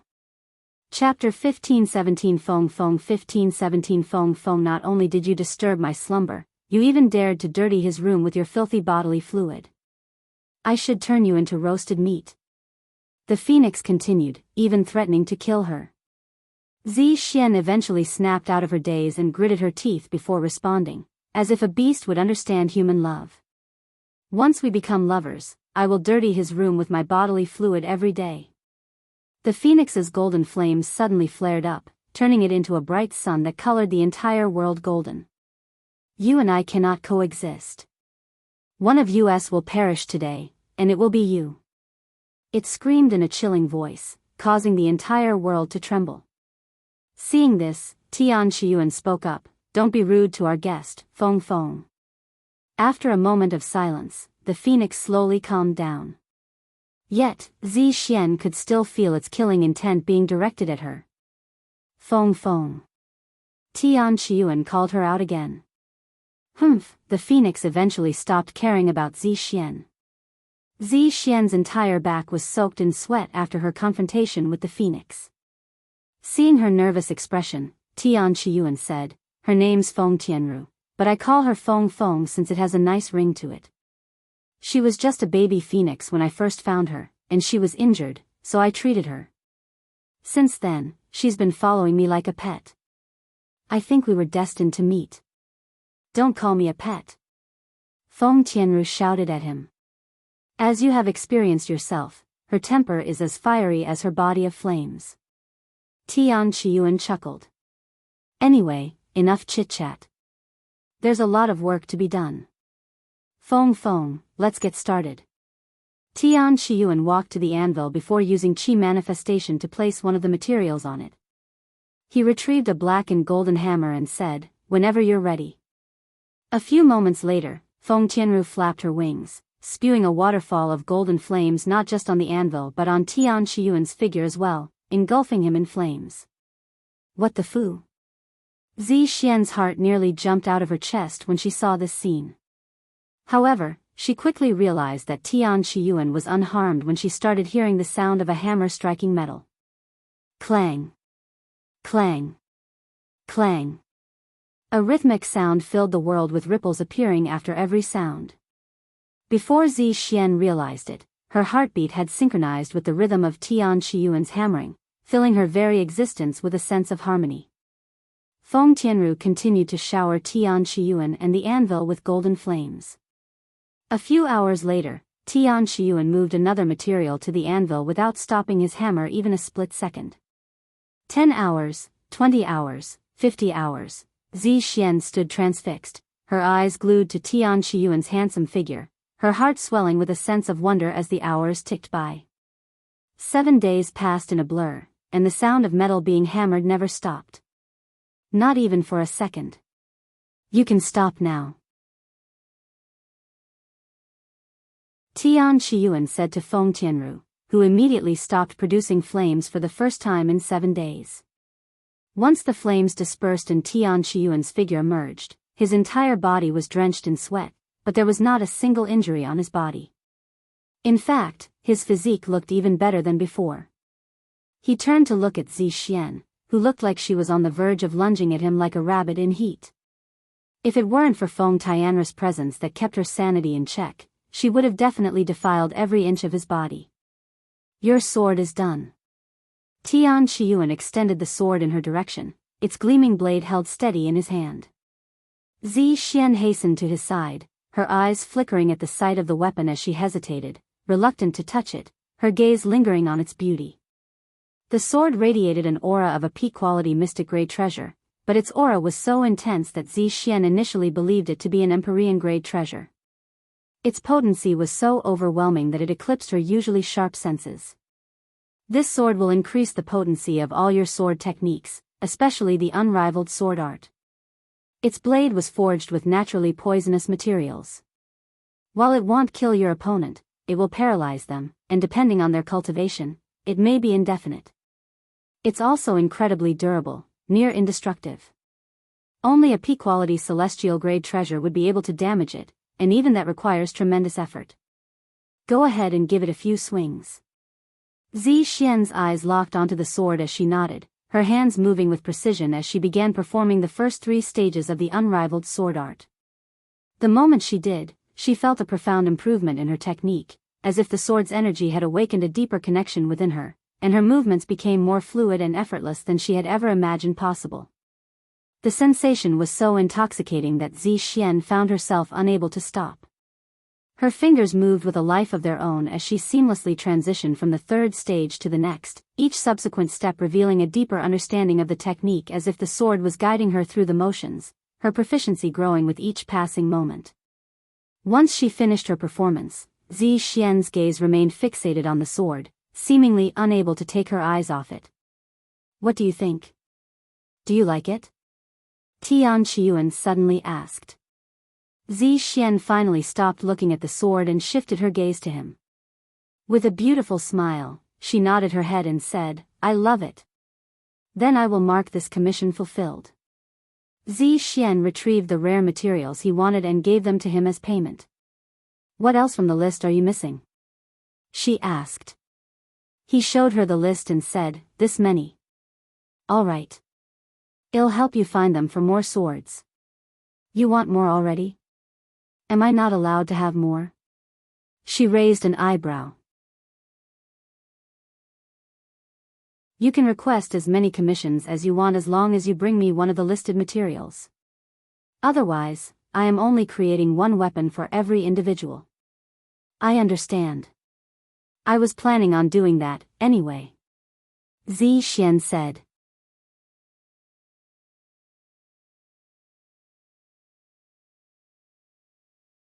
Chapter 1518 Exalted Blacksmith Fanatic.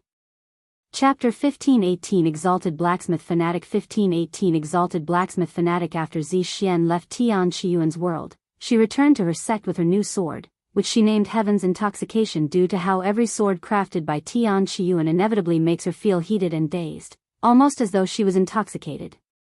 The first thing she did when she returned to the Unrivaled 9 Swords sect was to test the sword on someone, so she challenged another unrivaled sword to a match. Despite the reluctance of the individual she chose to spar with, there was no room for refusal. The power and authority Zi Xuan commanded was undeniable, and he knew that she would not hesitate to attack him if he dared to refuse. "Wait. What in heaven's name is that sword?" Her opponent was immediately taken aback by the sword's overwhelming presence in Zi Xuan's grasp, a presence that seemed to radiate with a life of its own. "Heaven's Intoxication. It's my new favorite sword," she calmly said. Ignoring the weird name, "Where did you acquire such a marvelous treasure?" "Exalted Blacksmith," she replied, her voice carrying a sense of pride. "Oh, I remember now. You won that auction a year ago with our sect's resources. Do you have any idea how much that hurt our finances? That amount could have supported our sect for another 150,000 years. The sect master would still cry even at the slightest mention of it." "Stop complaining. I only borrowed it, so I plan on paying it back.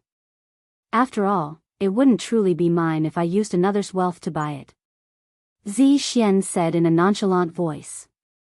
"And how do you plan on doing that? Even if you sold your body, it wouldn't cover half of the costs. I will be visiting the primordial chaos shortly to familiarize myself with Heaven's Intoxication by hunting chaotic beasts."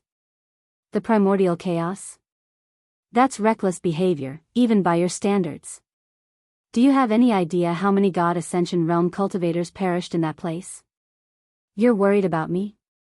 I don't need it. I'm worried that the debt you owe to the sect will disappear with your pointless death. That's none of your business. Anyway, let's get started. I have a lot of work to do." After another warning, Zi Xuan attacked her opponent. The fight was incredibly one-sided, with Zi Xuan dominating her opponent. Their spar lasted half as long as it typically does, and after the spar, Zi Xuan immediately left the sect to start earning money at the primordial chaos, one of the most dangerous places in the supreme heaven. Meanwhile, Tian Qiyuan continued to accept commissions for the next decade. Once his fame had reached its peak and his reputation was unshakable, Tian Qiyuan stopped accepting normal commissions and only accepted commissions from those who could provide him with rare materials.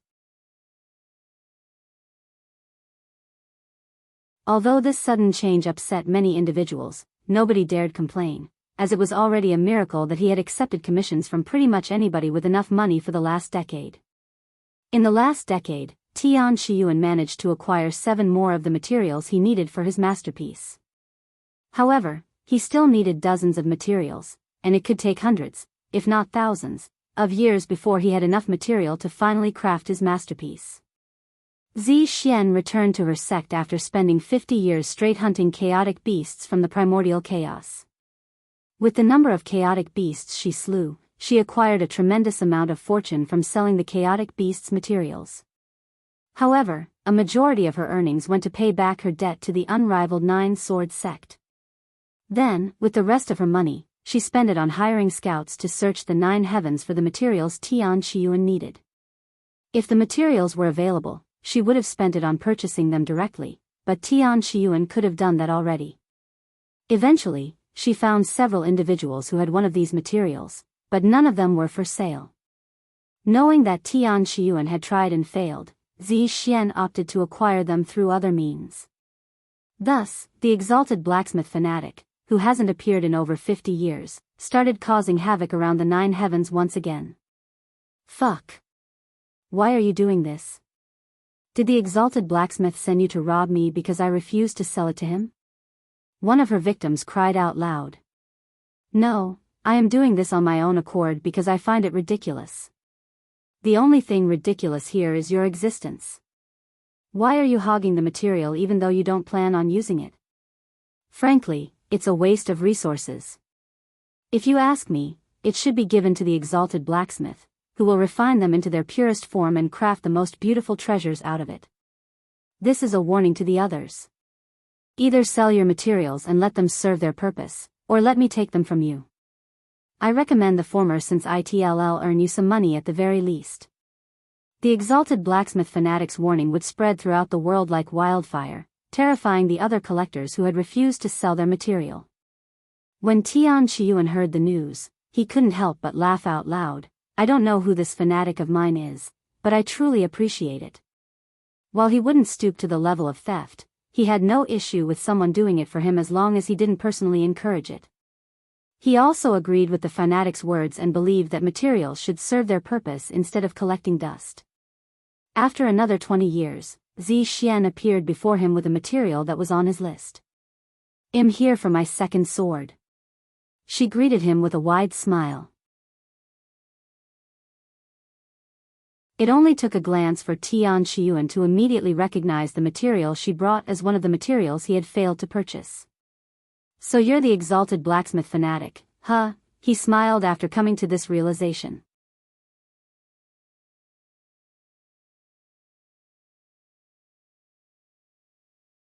Chapter 1519 Divine Blacksmith. Chapter 1519 Divine Blacksmith 1519 Divine Blacksmith, Exalted Blacksmith Fanatic? Are you suggesting a connection between me and that enigmatic figure? What led you to such a conclusion? Zi Xuan swiftly retorted, her innocence a well-crafted facade. So you're not the Exalted Blacksmith Fanatic? How did you acquire that material, then? I can remember and identify any material I've seen once, and that piece of cold stellar iron was stolen from Gu Gumming a few years ago. Tian Qiyuan spoke in a calm voice. Is that so? I had no idea. I acquired this from the black market last month. So it was stolen by the Exalted Blacksmith Fanatic, huh? A fascinating revelation, but does it truly matter where it originated? It's in your possession now. Zi Xuan's words flowed as smoothly as her breath. Seeing how stubborn she was to keep her identity a secret, Tian Qiyuan no longer tried to expose her and said, "You're right. It doesn't matter where it came from." Zi Xuan was slightly taken aback by how readily he accepted the situation. She was certain that he had a strict policy against accepting stolen materials, a rule that would have challenged her persuasive skills. But she was relieved that it wasn't the case. You're a lot more open-minded than I'd anticipated. I know many blacksmiths who would not craft anything with materials acquired through unethical means, she expressed her surprise. Would you rather I not accept the material, then? It's not like I don't have any standards or pride. I obviously won't steal anything myself, but how another individual acquires their material is none of my business. Of course, I'm not encouraging such actions, either. Moreover, how can one tell for sure their material wasn't acquired through unethical means? In the cultivation world, where the pursuit of power and longevity often led to questionable ethics, murder was a common occurrence. Given this, Tian Qiyuan's acceptance of the stolen material was hardly unusual. For him, it was just another aspect of the cutthroat world he lived in. Anyway, what kind of sword do you want this time? Tian Qiyuan asked. I don't know, so I'll let you decide. The same grade? How many materials would it take for you to craft an Empyrean-grade treasure? She asked. Well, I'll need at least 5. However, I have yet to craft one, so you'll need to wait a little longer if you really want one. 5, huh? Alright. I have 4 here.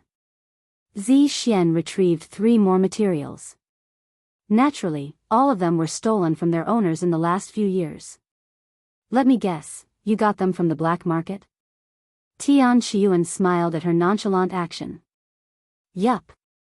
It was sold to me as a bundle, she calmly nodded with an innocent smile on her face. Give me 2, no, 100 years. I'll become a divine blacksmith by then. Okay. I'll look for more materials in the meantime. Zi Xuan left shortly afterward. Although she wanted to stay a little longer, she didn't want to delay his promotion to divine blacksmith even for a second. After Zi Xuan left, Tian Qiyuan immediately began working toward Empyrean-grade treasures inside his world. Most blacksmiths struggle to advance to the next level due to a lack of materials. Crafting treasures requires a significant amount of resources, which can be expensive, especially high-grade treasures that require rare materials. Even recycling the materials afterward isn't enough to create something new, making it a major hurdle for those seeking to upgrade. However, Tian Qiyuan didn't have to worry about lacking rare resources since his world had an abundance of them. This is also how he managed to become a grand blacksmith in just a few thousand years, while most would take hundreds of thousands of years to reach that level. While Tian Qiyuan entered seclusion to focus on his craft, Zi Xuan returned to collecting materials for him as the Exalted Blacksmith Fanatic. Her existence has become such a menace that people form alliances and groups to hunt her down. However, Zi Xuan wasn't one of the strongest cultivators in the world for nothing. Even without revealing her true strength, she could easily deal with any adversaries. 100 years later, Tian Qiyuan emerged from his seclusion to auction off his newest creation and to let the world know of his advancements. Did you hear? The Exalted Blacksmith has finally created an Empyrean-grade treasure, officially becoming a divine blacksmith. Heavens! He's a divine blacksmith already. Had become a grand blacksmith not too long ago. How the hell is he progressing so fast? I call bullshit. There's no way that's possible. It's true. He's auctioning off his Empyrean-grade treasure as we're speaking. At the auction, Tian Qiyuan gave a quick speech before the battle, just like previously. Although I've managed to craft an Empyrean-grade treasure, I can only do swords at the moment, so I do not consider myself a real divine blacksmith just yet. I will wait until I can craft other weapons of similar quality before I dare claim that title. His humble demeanor left a favorable impression on many blacksmiths, including the divine blacksmiths out there. And once again, I will accept a personal commission from the winner of this auction. Once Tian Qiyuan left, the auction began shortly after. The auction for the Empyrean-grade treasure was a frenzied mess, even more chaotic than the last Mystic-grade auction. Sure enough, Zi Xuan was at this auction as well. Unfortunately, there were too many powerhouses present in this auction and she was unable to win this auction due to a lack of funds. While she had managed to win the last auction, it was mostly due to the treasure being mere mystic grade, and most of the truly wealthy bidders already possessed Empyrean grade and above treasures, so they weren't as willing as her to spend a fortune on it. In the end, the ancestor of the Holy Sword Monastery won the bid. Zi Xuan was frustrated that she lost, but she did not despair, as there were opportunities to acquire it in the future.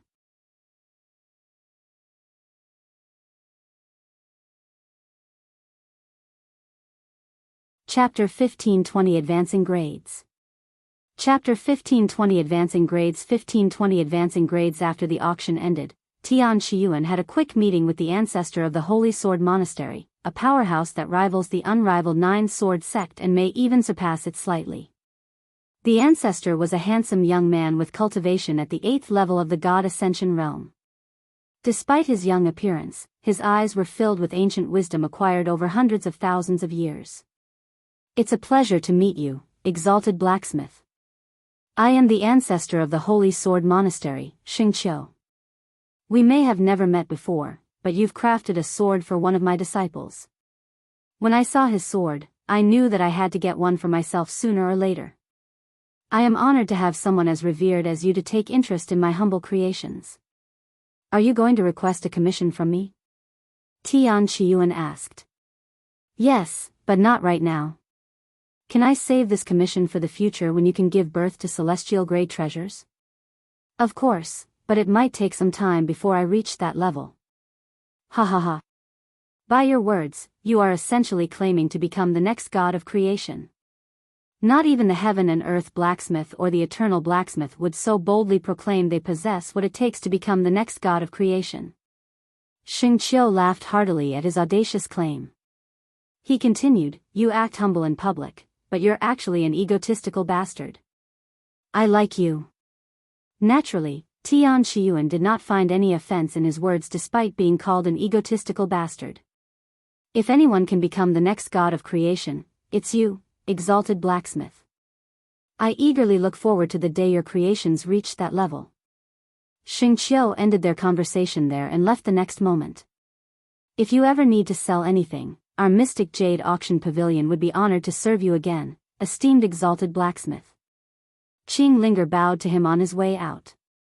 Tian Qiyuan made his way back to his world. However, someone had arrived before him. "You're here already?" Tian Qiyuan smiled at Zi Xuan's presence. "You can craft Empyrean-grade treasures now, right? I also have the last material, so I'm here for my own Empyrean-grade sword. It's a pity that I couldn't win that auction, but there's nothing I can do about it.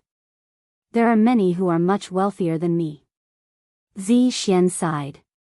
"Let's go inside first." Tian Qiyuan opened the entrance to his world and entered it, with Zi Xuan following behind. Once inside, Zi Xuan asked, "Have you thought about what kind of sword you'll make me next?" "Of course. I had plenty of time to do so. However, do you really want a new sword? I can upgrade the last sword to Empyrean grade, too. It'll retain the same appearance and have enhanced abilities." "Really? You can do that?" Zi Xuan wore a surprised expression on her face. In their world, upgrading weapons was a common practice, but advancing weapon grades was a more challenging task. The process required a high level of skill and craftsmanship, as well as a deep understanding of the materials and techniques involved. Only the most experienced and skilled blacksmiths could successfully advance a weapon's grade without significantly altering its original appearance and abilities. As the grade of a weapon increased, the process of advancing it to the next level became progressively more challenging. In fact, only the Heaven and Earth Blacksmith, one of the top blacksmiths in the world, has managed to advance a divine grade treasure to ancient grade before. Advancing mystic grade to Empyrean grade was literally unheard of and deemed impossible by even divine blacksmiths. Yet, Tian Qiyuan claimed that he had the ability without any hesitation in his voice. Seeing the doubt and hesitation on Zi Xuan's face, Tian Qiyuan spoke, "If I mess it up, they'll make you the exact same sword free of charge, as well as the Empyrean grade sword." "Deal." All of Zi Xuan's hesitation was tossed out of the window after getting insurance for her sword. "What materials do you need from me?" she asked as they approached his living quarters. He pointed at the Golden Valley and said, "I already have them." "Huh. But those are your materials." "I know. Consider it part of the deal. You're giving me 5 materials, after all. Also, it's easier to upgrade a sword than to create a new one. It's easier to advance a sword than create one. If other blacksmiths could hear your voice right now, they would be coming at you with their hammers raised, you know." Zi Xuan almost couldn't believe what she'd just heard. Tian Qiyuan silently smiled at her words. Once they arrived at the anvil, he extended his hand and said, "Let me borrow your sword." "All right." Zi Xuan handed him the Heaven's Intoxication. "It'll be done in a few hours." Feng. When Feng Tianru emerged from the volcano, Zi Xuan hastily left the island, fearing that Feng Tianru would engulf her in flames. Sure enough, Feng Tianru started spewing flames long before she even reached the island. That fucking phoenix really wanted to burn me. Zi Xuan cursed inwardly after seeing this. However, Feng Tianru didn't even spare her a gaze and focused on working with Tian Qiyuan. A few hours later, Tian Qiyuan revealed the new and improved Heaven's Intoxication with barely any changes to its appearance at a glance. Heavens! You really advanced it from Mystic grade to Empyrean grade. Zi Xuan was bewildered by the results. If the world were to find out Tian Qiyuan could advance weapon grades like this, his fame and reputation would pierce the heavens. Satisfied, he asked her. Yes. Zi Xuan wielded the sword in her grasp. While it felt the same as before, she sensed a much more profound energy coursing through it, allowing her to channel her own energy with far greater ease. Thank you for the business again. Tian Qiyuan smiled.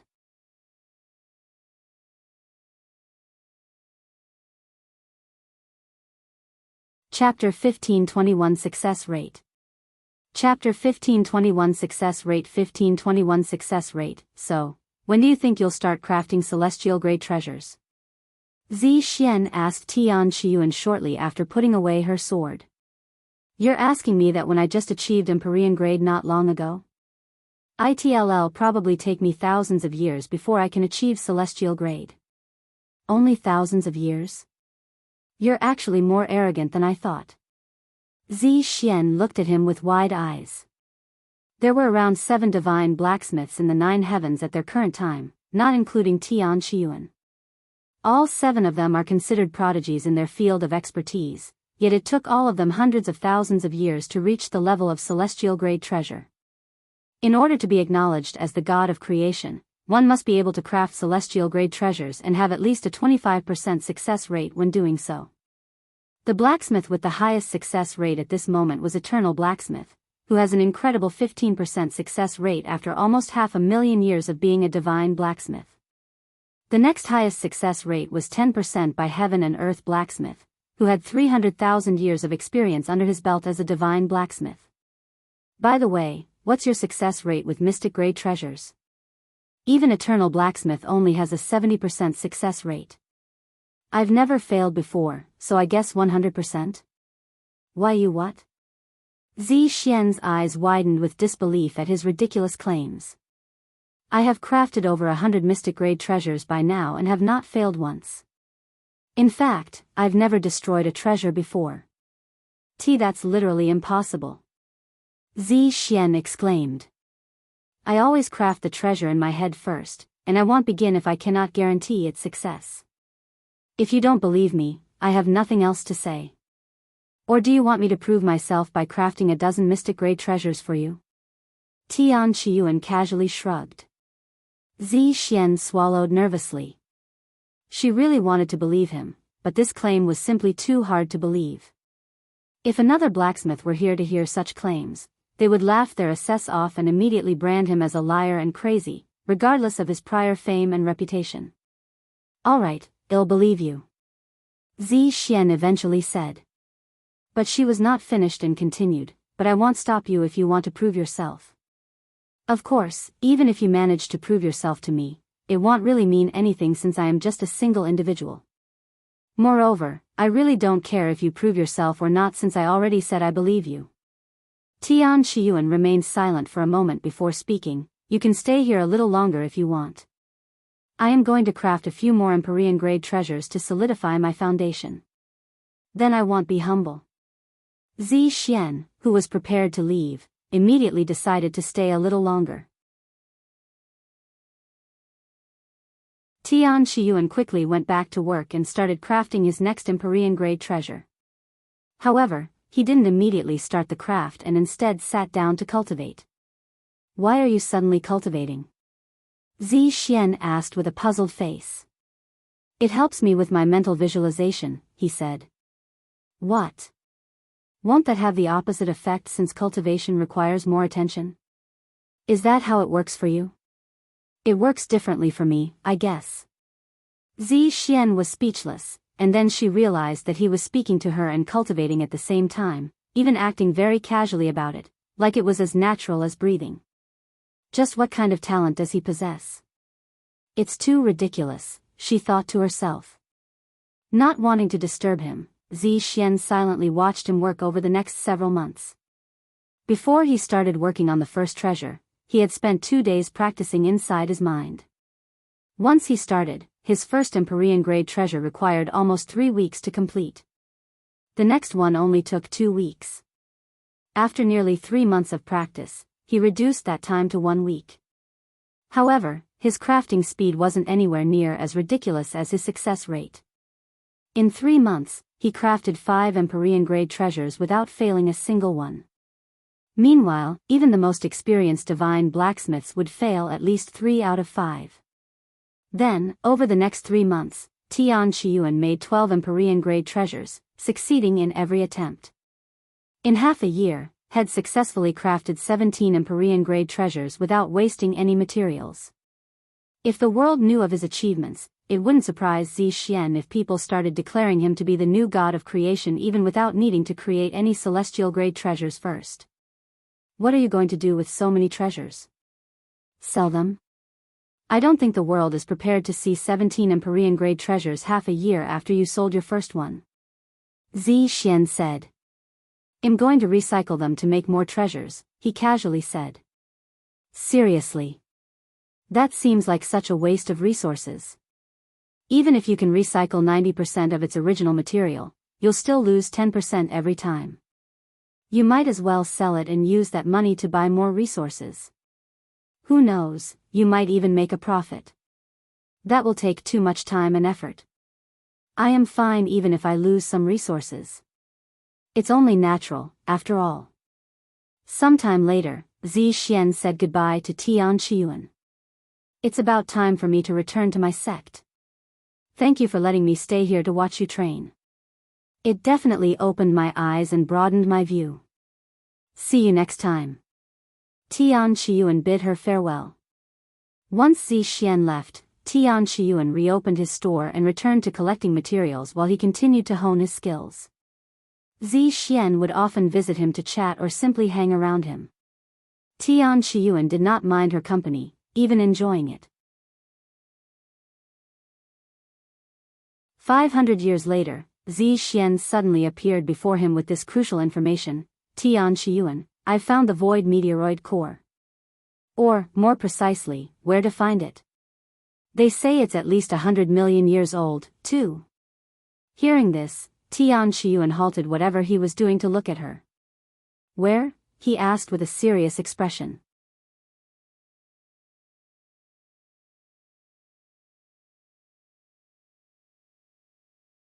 Chapter 1522 Void Meteoroid Core. Chapter 1522 Void Meteoroid Core 1522 Void Meteoroid Core. The Void Meteoroid Core is an extremely rare and sought-after material that Tian Qiyuan planned to use as one of the cores for his masterpiece. As its name implies, it originates from the Void Meteoroid, an indestructible rock that traverses the starry sky. Since it is indestructible, the only way to access the core, its most valuable part, is to wait for it to break down naturally until only its core remains. However, this process could take millions of years, and the longer it takes for the void meteoroid to complete it, the more valuable its core will be. The last time a void meteoroid core appeared in the world was 7 million years ago, igniting a war that spread across the starry sky. This time would be no different. I can take you to it, but there's already an ongoing battle between several powerhouses for it. How do you plan on participating? You're only a true immortal. You'll die before you realize it. Zi Xuan said. I'll try to get it for you, so just sit here and prepare your body for my return, she said with a passionate smile. Tian Qiyuan chuckled at her words and said, I cannot risk losing it. Who knows how long it'll take for the next one to show up? Also, who said I am only a true immortal? Before Zi Xuan could even question his words, Tian Qiyuan released his suppressed cultivation and entered the God Ascension realm. His aura continued to surge, ascending swiftly through the levels of the God Ascension realm, only stopping when his cultivation reached the 9th level of the God Ascension realm. This revelation shocked Zi Xuan speechless. Why, you were at the peak of God Ascension realm this entire time, she cried out loud. Of course, he smiled at her reaction. Fuck. I am really glad that I didn't force myself upon him at that time, or I would have ended up embarrassing myself. She cried inwardly. Can you bring me to the location? I'll compensate you later. Tian Qiyuan said a moment later. All right. Follow me. Zi Xuan led Tian Qiyuan into the starry sky. The two of them traveled for 3 months straight without any breaks until they reached their destination. Long before their arrival, they could sense powerful ripples in the starry sky caused by cultivators engaged in fierce battles. Upon arriving, they could see a dozen powerful experts engaged in several battles at once. Not far away from the battlefield was a beautiful black orb contained in a formation to prevent it from floating away or being stolen. Tian Qiyuan did not immediately join the fight and watched for a little. The others noticed his presence even before he arrived, but seeing how he didn't join the fight, they didn't bother him. Of course, they still kept some of their attention on him, just in case. Eventually, Tian Qiyuan approached them and spoke, his voice resounding in their minds. My name is Tian Qiyuan, also known as the Exalted Blacksmith. Just like you, my purpose here is the Void Meteoroid core. The experts temporarily halted their movements to look at Tian Qiyuan, who was hiding behind his usual mask. If he had been a nobody, they wouldn't have given him any attention, but Tian Qiyuan's fame is so widespread that they couldn't afford to ignore him. Seeing that had acquired their attention, Tian Qiyuan continued, I do not want to resolve this with violence, so I have a suggestion, an offer for all of you who are fighting for the Void Meteoroid core. If all of us fought, there would only be one winner and many deaths. Instead, I will offer each of you a celestial-grade treasure crafted by yours truly in exchange for letting me have the Void Meteoroid core. This way, all of us win. Celestial-grade treasure crafted by you? As enticing as that may sound, I know you only became a divine blacksmith several hundred years ago. Are you asking us to wait for hundreds of thousands of years? Even if we agree, we can't ensure that you'll keep your word in the future. One of them proclaimed his skepticism. I mean no disrespect when I say this, but Exalted Blacksmith, even a celestial-grade treasure crafted by you will not be as valuable as this Void Meteoroid core. If you want it, you'll have to fight for it like the rest of us.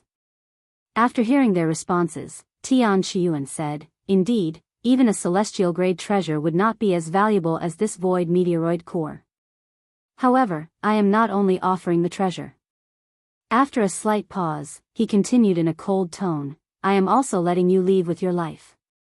Is the Void Meteoroid core worth more than your life? Instead of losing your life to me and losing the Void Meteoroid core, you can leave with your life and a celestial-grade treasure in the near future. If that's not good enough, I will have no other choice but to fight for it. None of the experts there expected Tian Qiyuan to threaten all of them suddenly, Zi Xuan included. All that fame must have gotten into your head, Exalted Blacksmith. You should stick to what you're good at, hammering iron. You should get the fuck out of here while we are still being nice. If you think we won't kill you just because you are a divine blacksmith, you need to think again. Tian Qiyuan was one of the most popular and revered blacksmiths in the world. These experts knew that killing him would provoke the wrath of many powerful factions, as it would mean the end of not only his life but also all his future masterpieces. In fact, it was an unspoken rule never to kill individuals of immense significance to the world if it was avoidable, such as top pill masters and blacksmiths, as their deaths would have unimaginable repercussions on the world.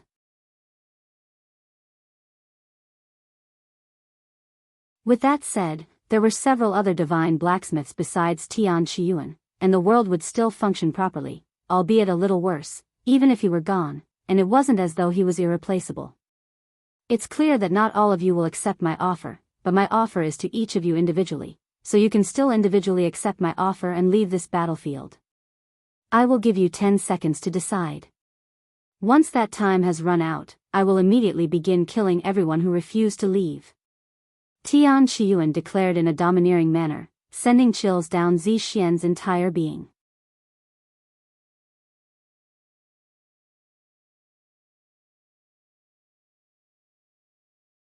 Chapter 1523 Hidden Strength. Chapter 1523 Hidden Strength. 1523 Hidden Strength. After the warning, Tian Qiyuan began counting down from 10. 10. 9. This bastard's truly gone insane. What does he think he can do to us with his measly true immortal cultivation? 8. Don't force our hands, Exalted Blacksmith. 7. 6. I'll accept your offer. One of them suddenly raised his hand before departing from the battlefield. In his eyes, it wasn't worth offending Tian Qiyuan for the void meteoroid core, especially when he was already on the verge of giving up. Tian Qiyuan acknowledged the person who accepted his offer with a nod and continued counting down. 5. Do you really think Hell live long enough to fulfill his promise to you? Hell be killed by us long before then. 4. I'll also accept your offer, Exalted Blacksmith. Another person agreed to withdraw from the fight. In his eyes, even if Tian Qiyuan is killed in this battle, he could simply pretend that nothing happened and return to fighting for the void meteoroid core afterward. 3. 2. 1. In the end, only 2 people accepted Tian Qiyuan's offer and left the battlefield. However, they didn't completely leave and spectated their fight from a distance. And 0. Starting now, whoever dares to block my path to the void meteoroid core will be killed. Tian Qiyuan spoke in a grim voice before releasing his suppressed cultivation. His cultivation base immediately soared to the peak of the God Ascension realm, shocking the others, as they were only between the 7th level and the 8th level of the God Ascension realm. This bastard has been hiding his cultivation this entire time. Fuck. We need to fight him together.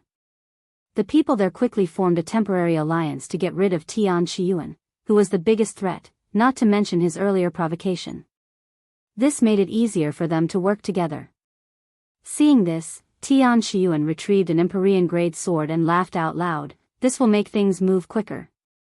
His body suddenly surged with sword aura before turning into enhanced sword aura.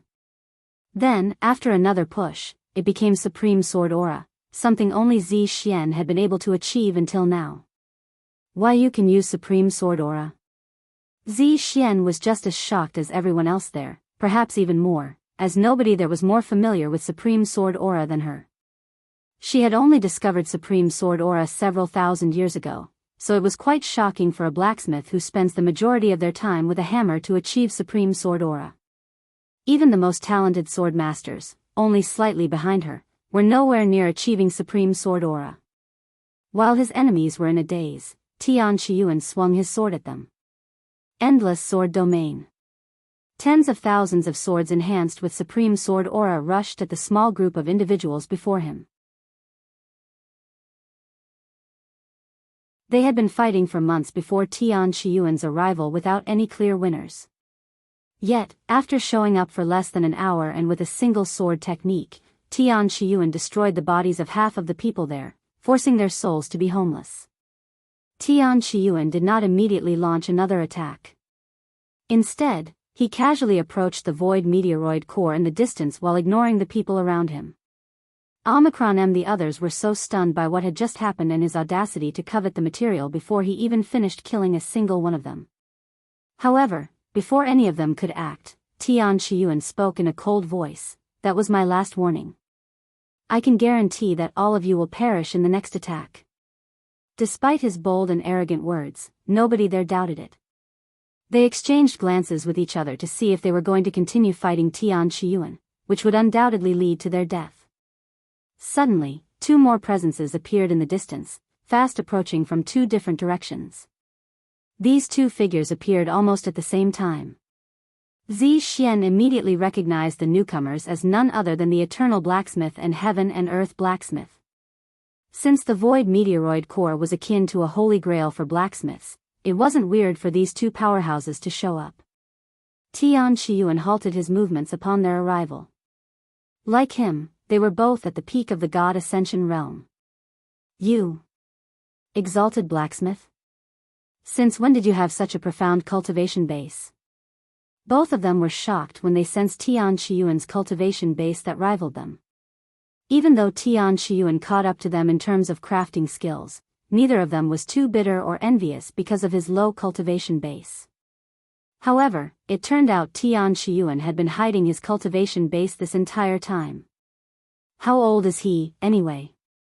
He only started making his presence known a few thousand years ago, but there's no way he's only that old. Both his cultivation base and smithing capabilities have already reached the peak of this world. Eternal Blacksmith wore a pondering frown on his face. Heaven and Earth Blacksmith also wore a similar look on his face. Both of them thought Tian Qiyuan was their junior, but with this new information, he might very well be their senior. I don't want to fight to death with my fellow divine blacksmiths, but I really need that Void Meteoroid core. Is there any way for me to convince you two to step back? Heaven and Earth Blacksmith was the first to speak, breaking the silence. What a coincidence. I also really need the Void Meteoroid core. Eternal Blacksmith said. Tian Qiyuan narrowed his eyes at them. After a moment of silence, he proposed, how about this? Instead of a death match, let's fight as blacksmiths should. The three of us will compete against each other through our smithing skills, and the winner will take the Void Meteoroid core. Oh. What do you have in mind? Eternal Blacksmith's interest was immediately piqued, as this was also an opportunity to see which of them was the best. I'm also listening. Heaven and Earth Blacksmith said.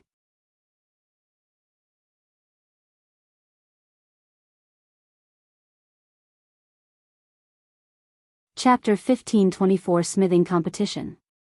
Chapter 1524 Smithing Competition 1524 Smithing Competition. I'm glad you both agree. Let's do something that won't take too long and is fair across the board. Tian Qiyuan said. He continued, before I give my suggestion, let me hear yours first. The two of them began pondering. A few moments later, Eternal Blacksmith spoke up, how about each of us craft 5 Empyrean grade treasures with the same materials? The one with the most success wins. If there's a tie, the quality will determine the outcome. That will take too long. Let's just see which of us can craft the highest grade and quality weapon. Heaven and Earth Blacksmith proposed. Both tried to gain a slight advantage over each other, as Eternal Blacksmith was confident in his higher success rate, and Heaven and Earth Blacksmith was confident in his slightly superior quality. Tian Qiyuan, after carefully listening to their suggestions, took ideas from both and proposed, how about we craft a weapon of every grade from Spirit grade to Empyrean grade? We will all receive the same material for every weapon, but how we use it will be dependent on our own expertise. Heaven and Earth Blacksmith and Eternal Blacksmith exchanged glances with each other before nodding their heads. Let's schedule this match half a year from now. For the time being, we can give the Void Meteoroid core to someone trustworthy to hold. If they dare covet it, we'll work together to destroy them. How does that sound? Tian Qiyuan said a moment later. Who can we trust the Void Meteoroid core to? Heaven and Earth Blacksmith asked. I will do it. Zi Xuan suddenly spoke up. I am Zi Xuan, one of 9 unrivaled swords from the Unrivaled 9 Sword Sect. Zi Xuan quickly volunteered to hold it. The Sword Goddess, huh? I trust the Unrivaled 9 Sword Sect enough, so I have no problem. Eternal Blacksmith said. If you're okay with them, I don't mind letting them hold the Void Meteoroid core. Heaven and Earth Blacksmith agreed. Then it's settled. Tian Qiyuan grabbed the Void Meteoroid core before tossing it to Zi Xuan. What about the location? Eternal Blacksmith suddenly asked. I'll let you two decide. Tian Qiyuan said. How about the Grand Elder Summit? It's a hotspot for blacksmiths with plenty of competitions around the year. Heaven and Earth Blacksmith suggested. That sounds good. Let's use the Grand Elder Summit for our competition. Eternal Blacksmith agreed with the location. He continued, what about the materials? I'll supply them. Tian Qiyuan calmly said. I will also throw in some materials. Heaven and Earth Blacksmith said. In that case, I will do the same. Good, then I'll see you both at the Grand Elder Summit in half a year. Tian Qiyuan left the scene with Zi Xuan shortly after.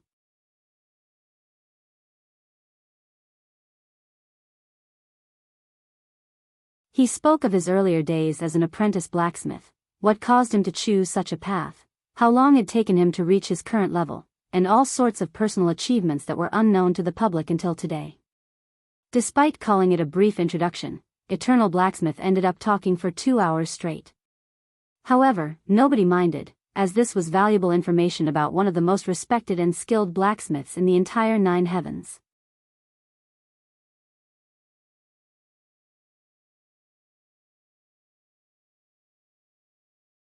Chapter 1525 Uncle Chen's Weapon Store. Chapter 1525 Uncle Chen's Weapon Store 1525 Uncle Chen's Weapon Store. Heaven and Earth Blacksmith stepped forward and began introducing himself once Eternal Blacksmith ended his introduction. Not wanting to fall behind Eternal Blacksmith, Heaven and Earth Blacksmith also talked about his personal achievements that were never made public. He also spoke of his childhood, where he trained to become the blacksmith he is today, and many more. In the end, his introduction lasted 3 full hours. Tian Qiyuan nearly fell asleep by the end. Once it was his turn, he stepped forward and cleared his throat before speaking. My name is Tian Qiyuan, and I was born within the 6th heaven. The first thing I did when I became a proper cultivator was find a weapon.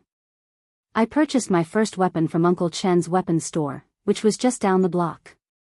Uncle Chen's weapon store was quite popular in my city, and they boasted of having near indestructible weapons. With Uncle Chen's weapon in my grasp, I felt safe, as if no harm could come to me as long as I had it. Unfortunately, Uncle Chen's weapon broke on my very first experience with it, and I nearly died in the process. I was devastated, to the point where I vowed to become a blacksmith who can create truly indestructible weapons. I don't know who this Uncle Chen is, but I'm glad he made trash. If it weren't for him, the Exalted Blacksmith might not exist today.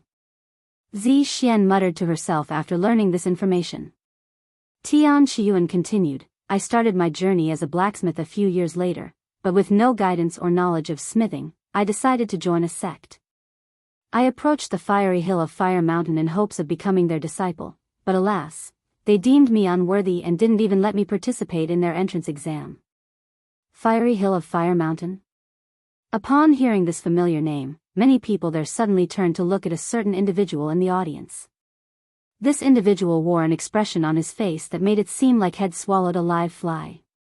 He was the current sect master of the Fiery Hill of Fire Mountain, a very reputable sect that produced many genius blacksmiths throughout the years. Sensing countless unfriendly and disappointed gazes directed at him, the sect master of the Fiery Hill of Fire Mountain hastily stood up and said, I had no idea about this. I will find the blind bastard who turned you away and skin him alive, even if it's the last I do. Tian Qiyuan turned to look at the sect master and smiled, don't worry about it. It happened thousands of years ago. I was just a nobody back then, after all. Huh? Many in the audience suddenly raised an eyebrow, as if they had collectively realized something. This included Eternal Blacksmith and Heaven and Earth Blacksmith. Hey. Exalted Blacksmith, how old are you, exactly? The Heaven and Earth Blacksmith was the first to voice the question that had been on everyone's mind for a while now. I stopped counting long ago, but I should be around 11,000 years old, Tian Qiyuan casually responded. Only 11,000 years old? Both Eternal Blacksmith and Heaven and Earth Blacksmith exclaimed out loud, their voice in sync with each other. Heavens! Zi Xuan covered her mouth in a shocked manner. You're lying. There's no way you're only 11,000 years old. Eternal Blacksmith pointed at him and shouted, rejecting his claims. You're telling us to believe that you'd manage to reach the peak of God Ascension realm and become a divine blacksmith in 11,000 years? Are you mocking us right now? Tian Qiyuan shrugged in response. Whether you believe me or not is none of my business. Anyway, we're getting off track. After being rejected by the fiery hill of Fire Mountain, I tried several more sects only to be refused by them. Tian Qiyuan quickly brushed off the matter of his age and continued his story while ignoring the audience's stare. In the end, I decided to study alone. I purchased a book that taught the basics and started my journey to become a blacksmith from there. And now you're claiming to have self-taught yourself. That kind of fucking bullshit is this. Eternal Blacksmith almost lost all of his respect for Tian Qiyuan after his seemingly bogus claims. Heaven and Earth Blacksmith was in a similar position. He was so enraged that his face became red, and his entire body was trembling. If there weren't so many people around them, he would have already started throwing fists at Tian Qiyuan. Noticing the heavy atmosphere around him, Tian Qiyuan ended his introduction and said, "Well, that's about it. Let's get the competition started, shall we?" Although Tian Qiyuan's introduction lasted only several minutes, its impact on the audience was greater than that of Eternal Blacksmith and Heaven and Earth Blacksmith combined. He must have done that on purpose so he could mess with our heads, which will affect our performance during the competition. What a crafty son of a bitch. Eternal Blacksmith suddenly had a revelation, which helped him calm down almost immediately.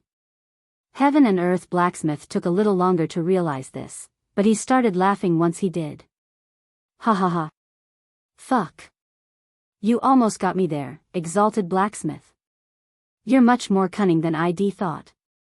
Huh? What are you talking about? Tian Qiyuan questioned with a genuinely puzzled face. Still trying to deny it? Alright, let's have it your way. When the audience witnessed their conversation, they quickly came to the same conclusion as Eternal Blacksmith and Heaven and Earth Blacksmith. Oh, so the Exalted Blacksmith was only trying to mess with their minds to have an upper hand during the competition? I thought he was being serious at first.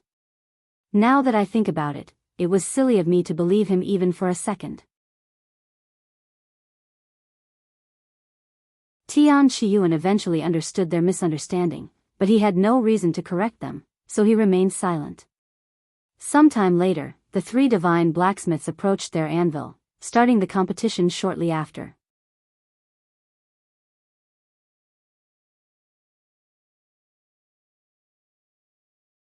Chapter 1526 Divine Blacksmith Competition.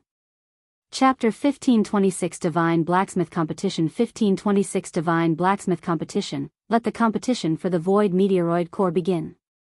Zi Xuan declared shortly after the three divine blacksmiths arrived at their workstations. When the competition began, the three divine blacksmiths used their divine sense to check the materials. Each of them brought their own material, and none of them knew what the other would bring until the day of the competition. This made it so they couldn't spend half a year preparing for the competition. Once they identified all of the materials, they sat down and closed their eyes to run simulations within their mind. What are they doing?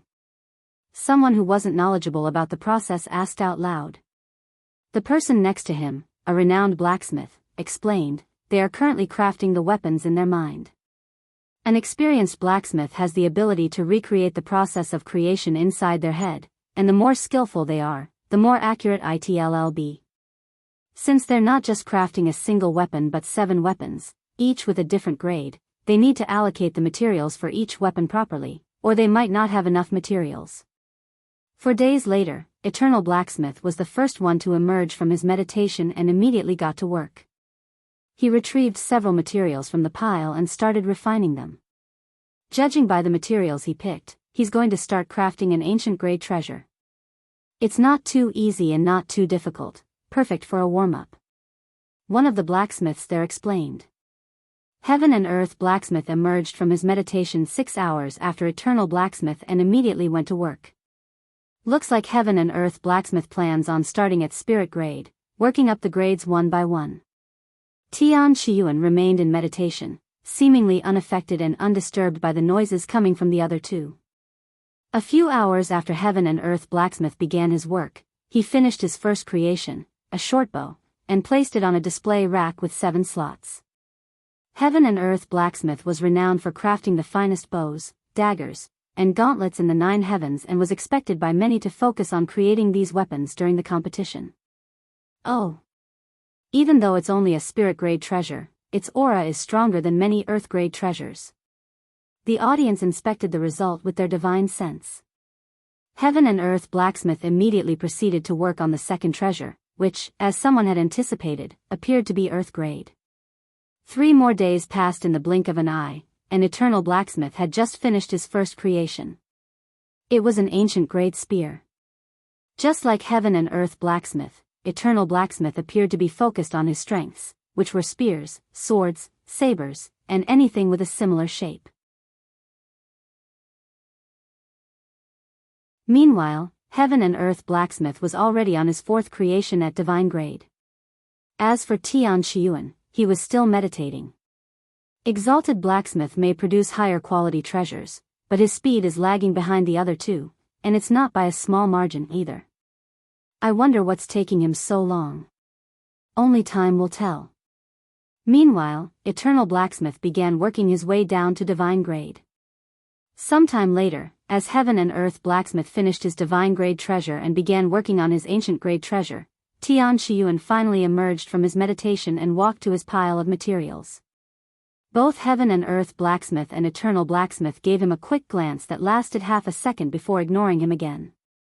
Once Qiyuan picked his materials, it was clear that he intended to follow Heaven and Earth Blacksmith's path by working his way up from the lowest grade. The moment Qiyuan started refining the materials, his skills also became clear. Although his mental simulations appeared slower than the other 2, his craftsmanship was clearly superior. Each time his hammer struck the material, it produced a harmonic sound that soothed the heart. When the audience heard this noise, several individuals there suddenly closed their eyes and began cultivating. They quickly realized that it was easier to cultivate while listening to the sound of Qiyuan's hammering, feeling as if they were being guided by it.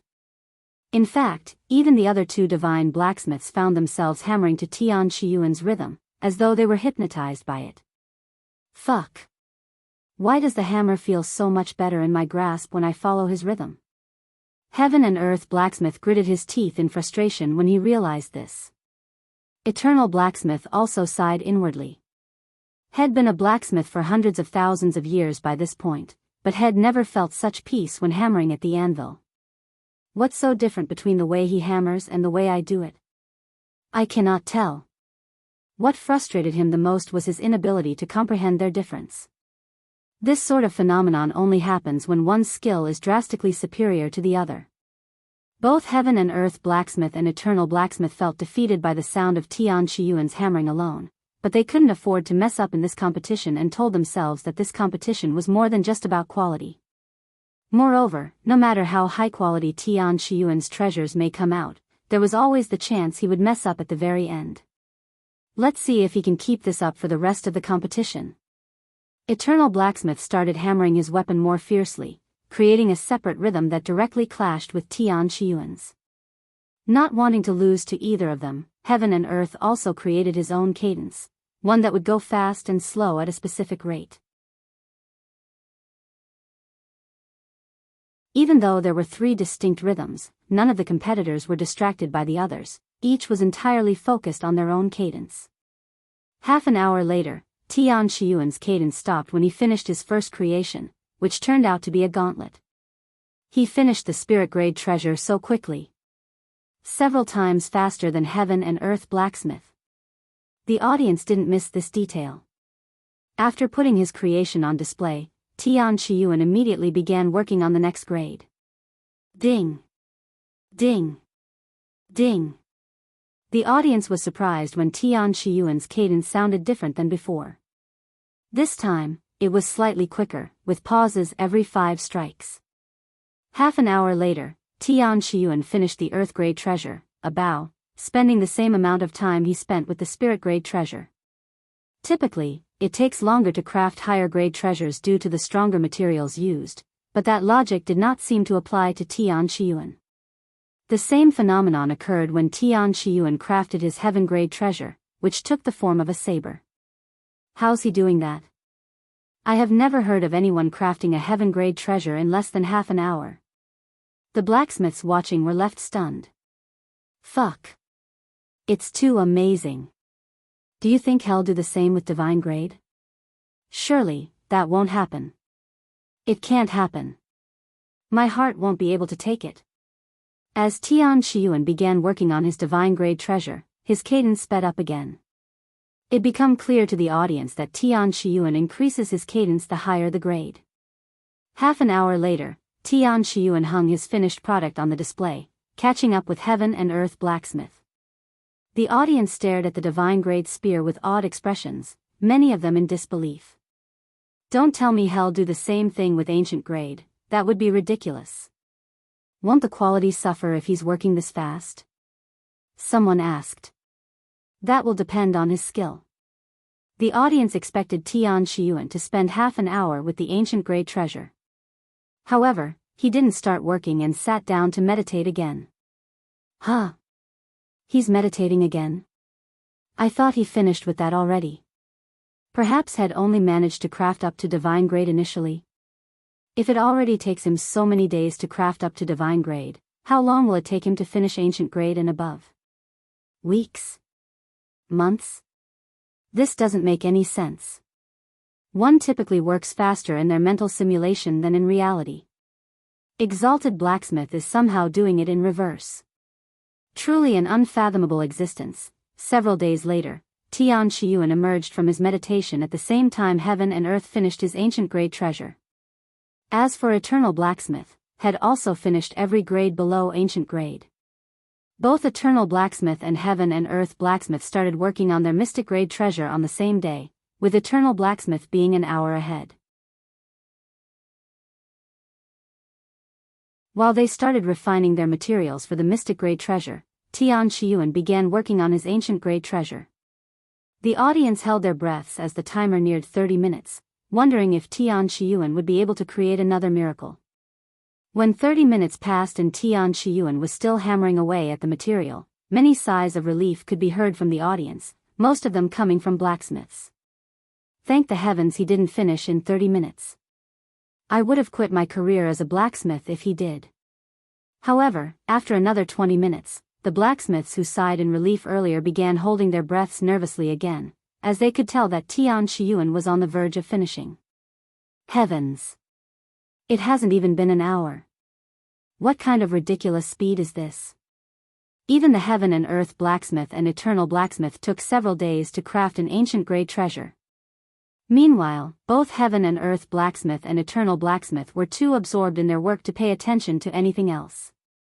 After putting up his treasure, Tian Qiyuan returned to meditating. However, nobody dared to make fun of him for being slow anymore. You're tuning into the Biyao's Wuxia Chronicles YouTube channel. Don't forget to subscribe and join us on this journey to catch the most captivating stories.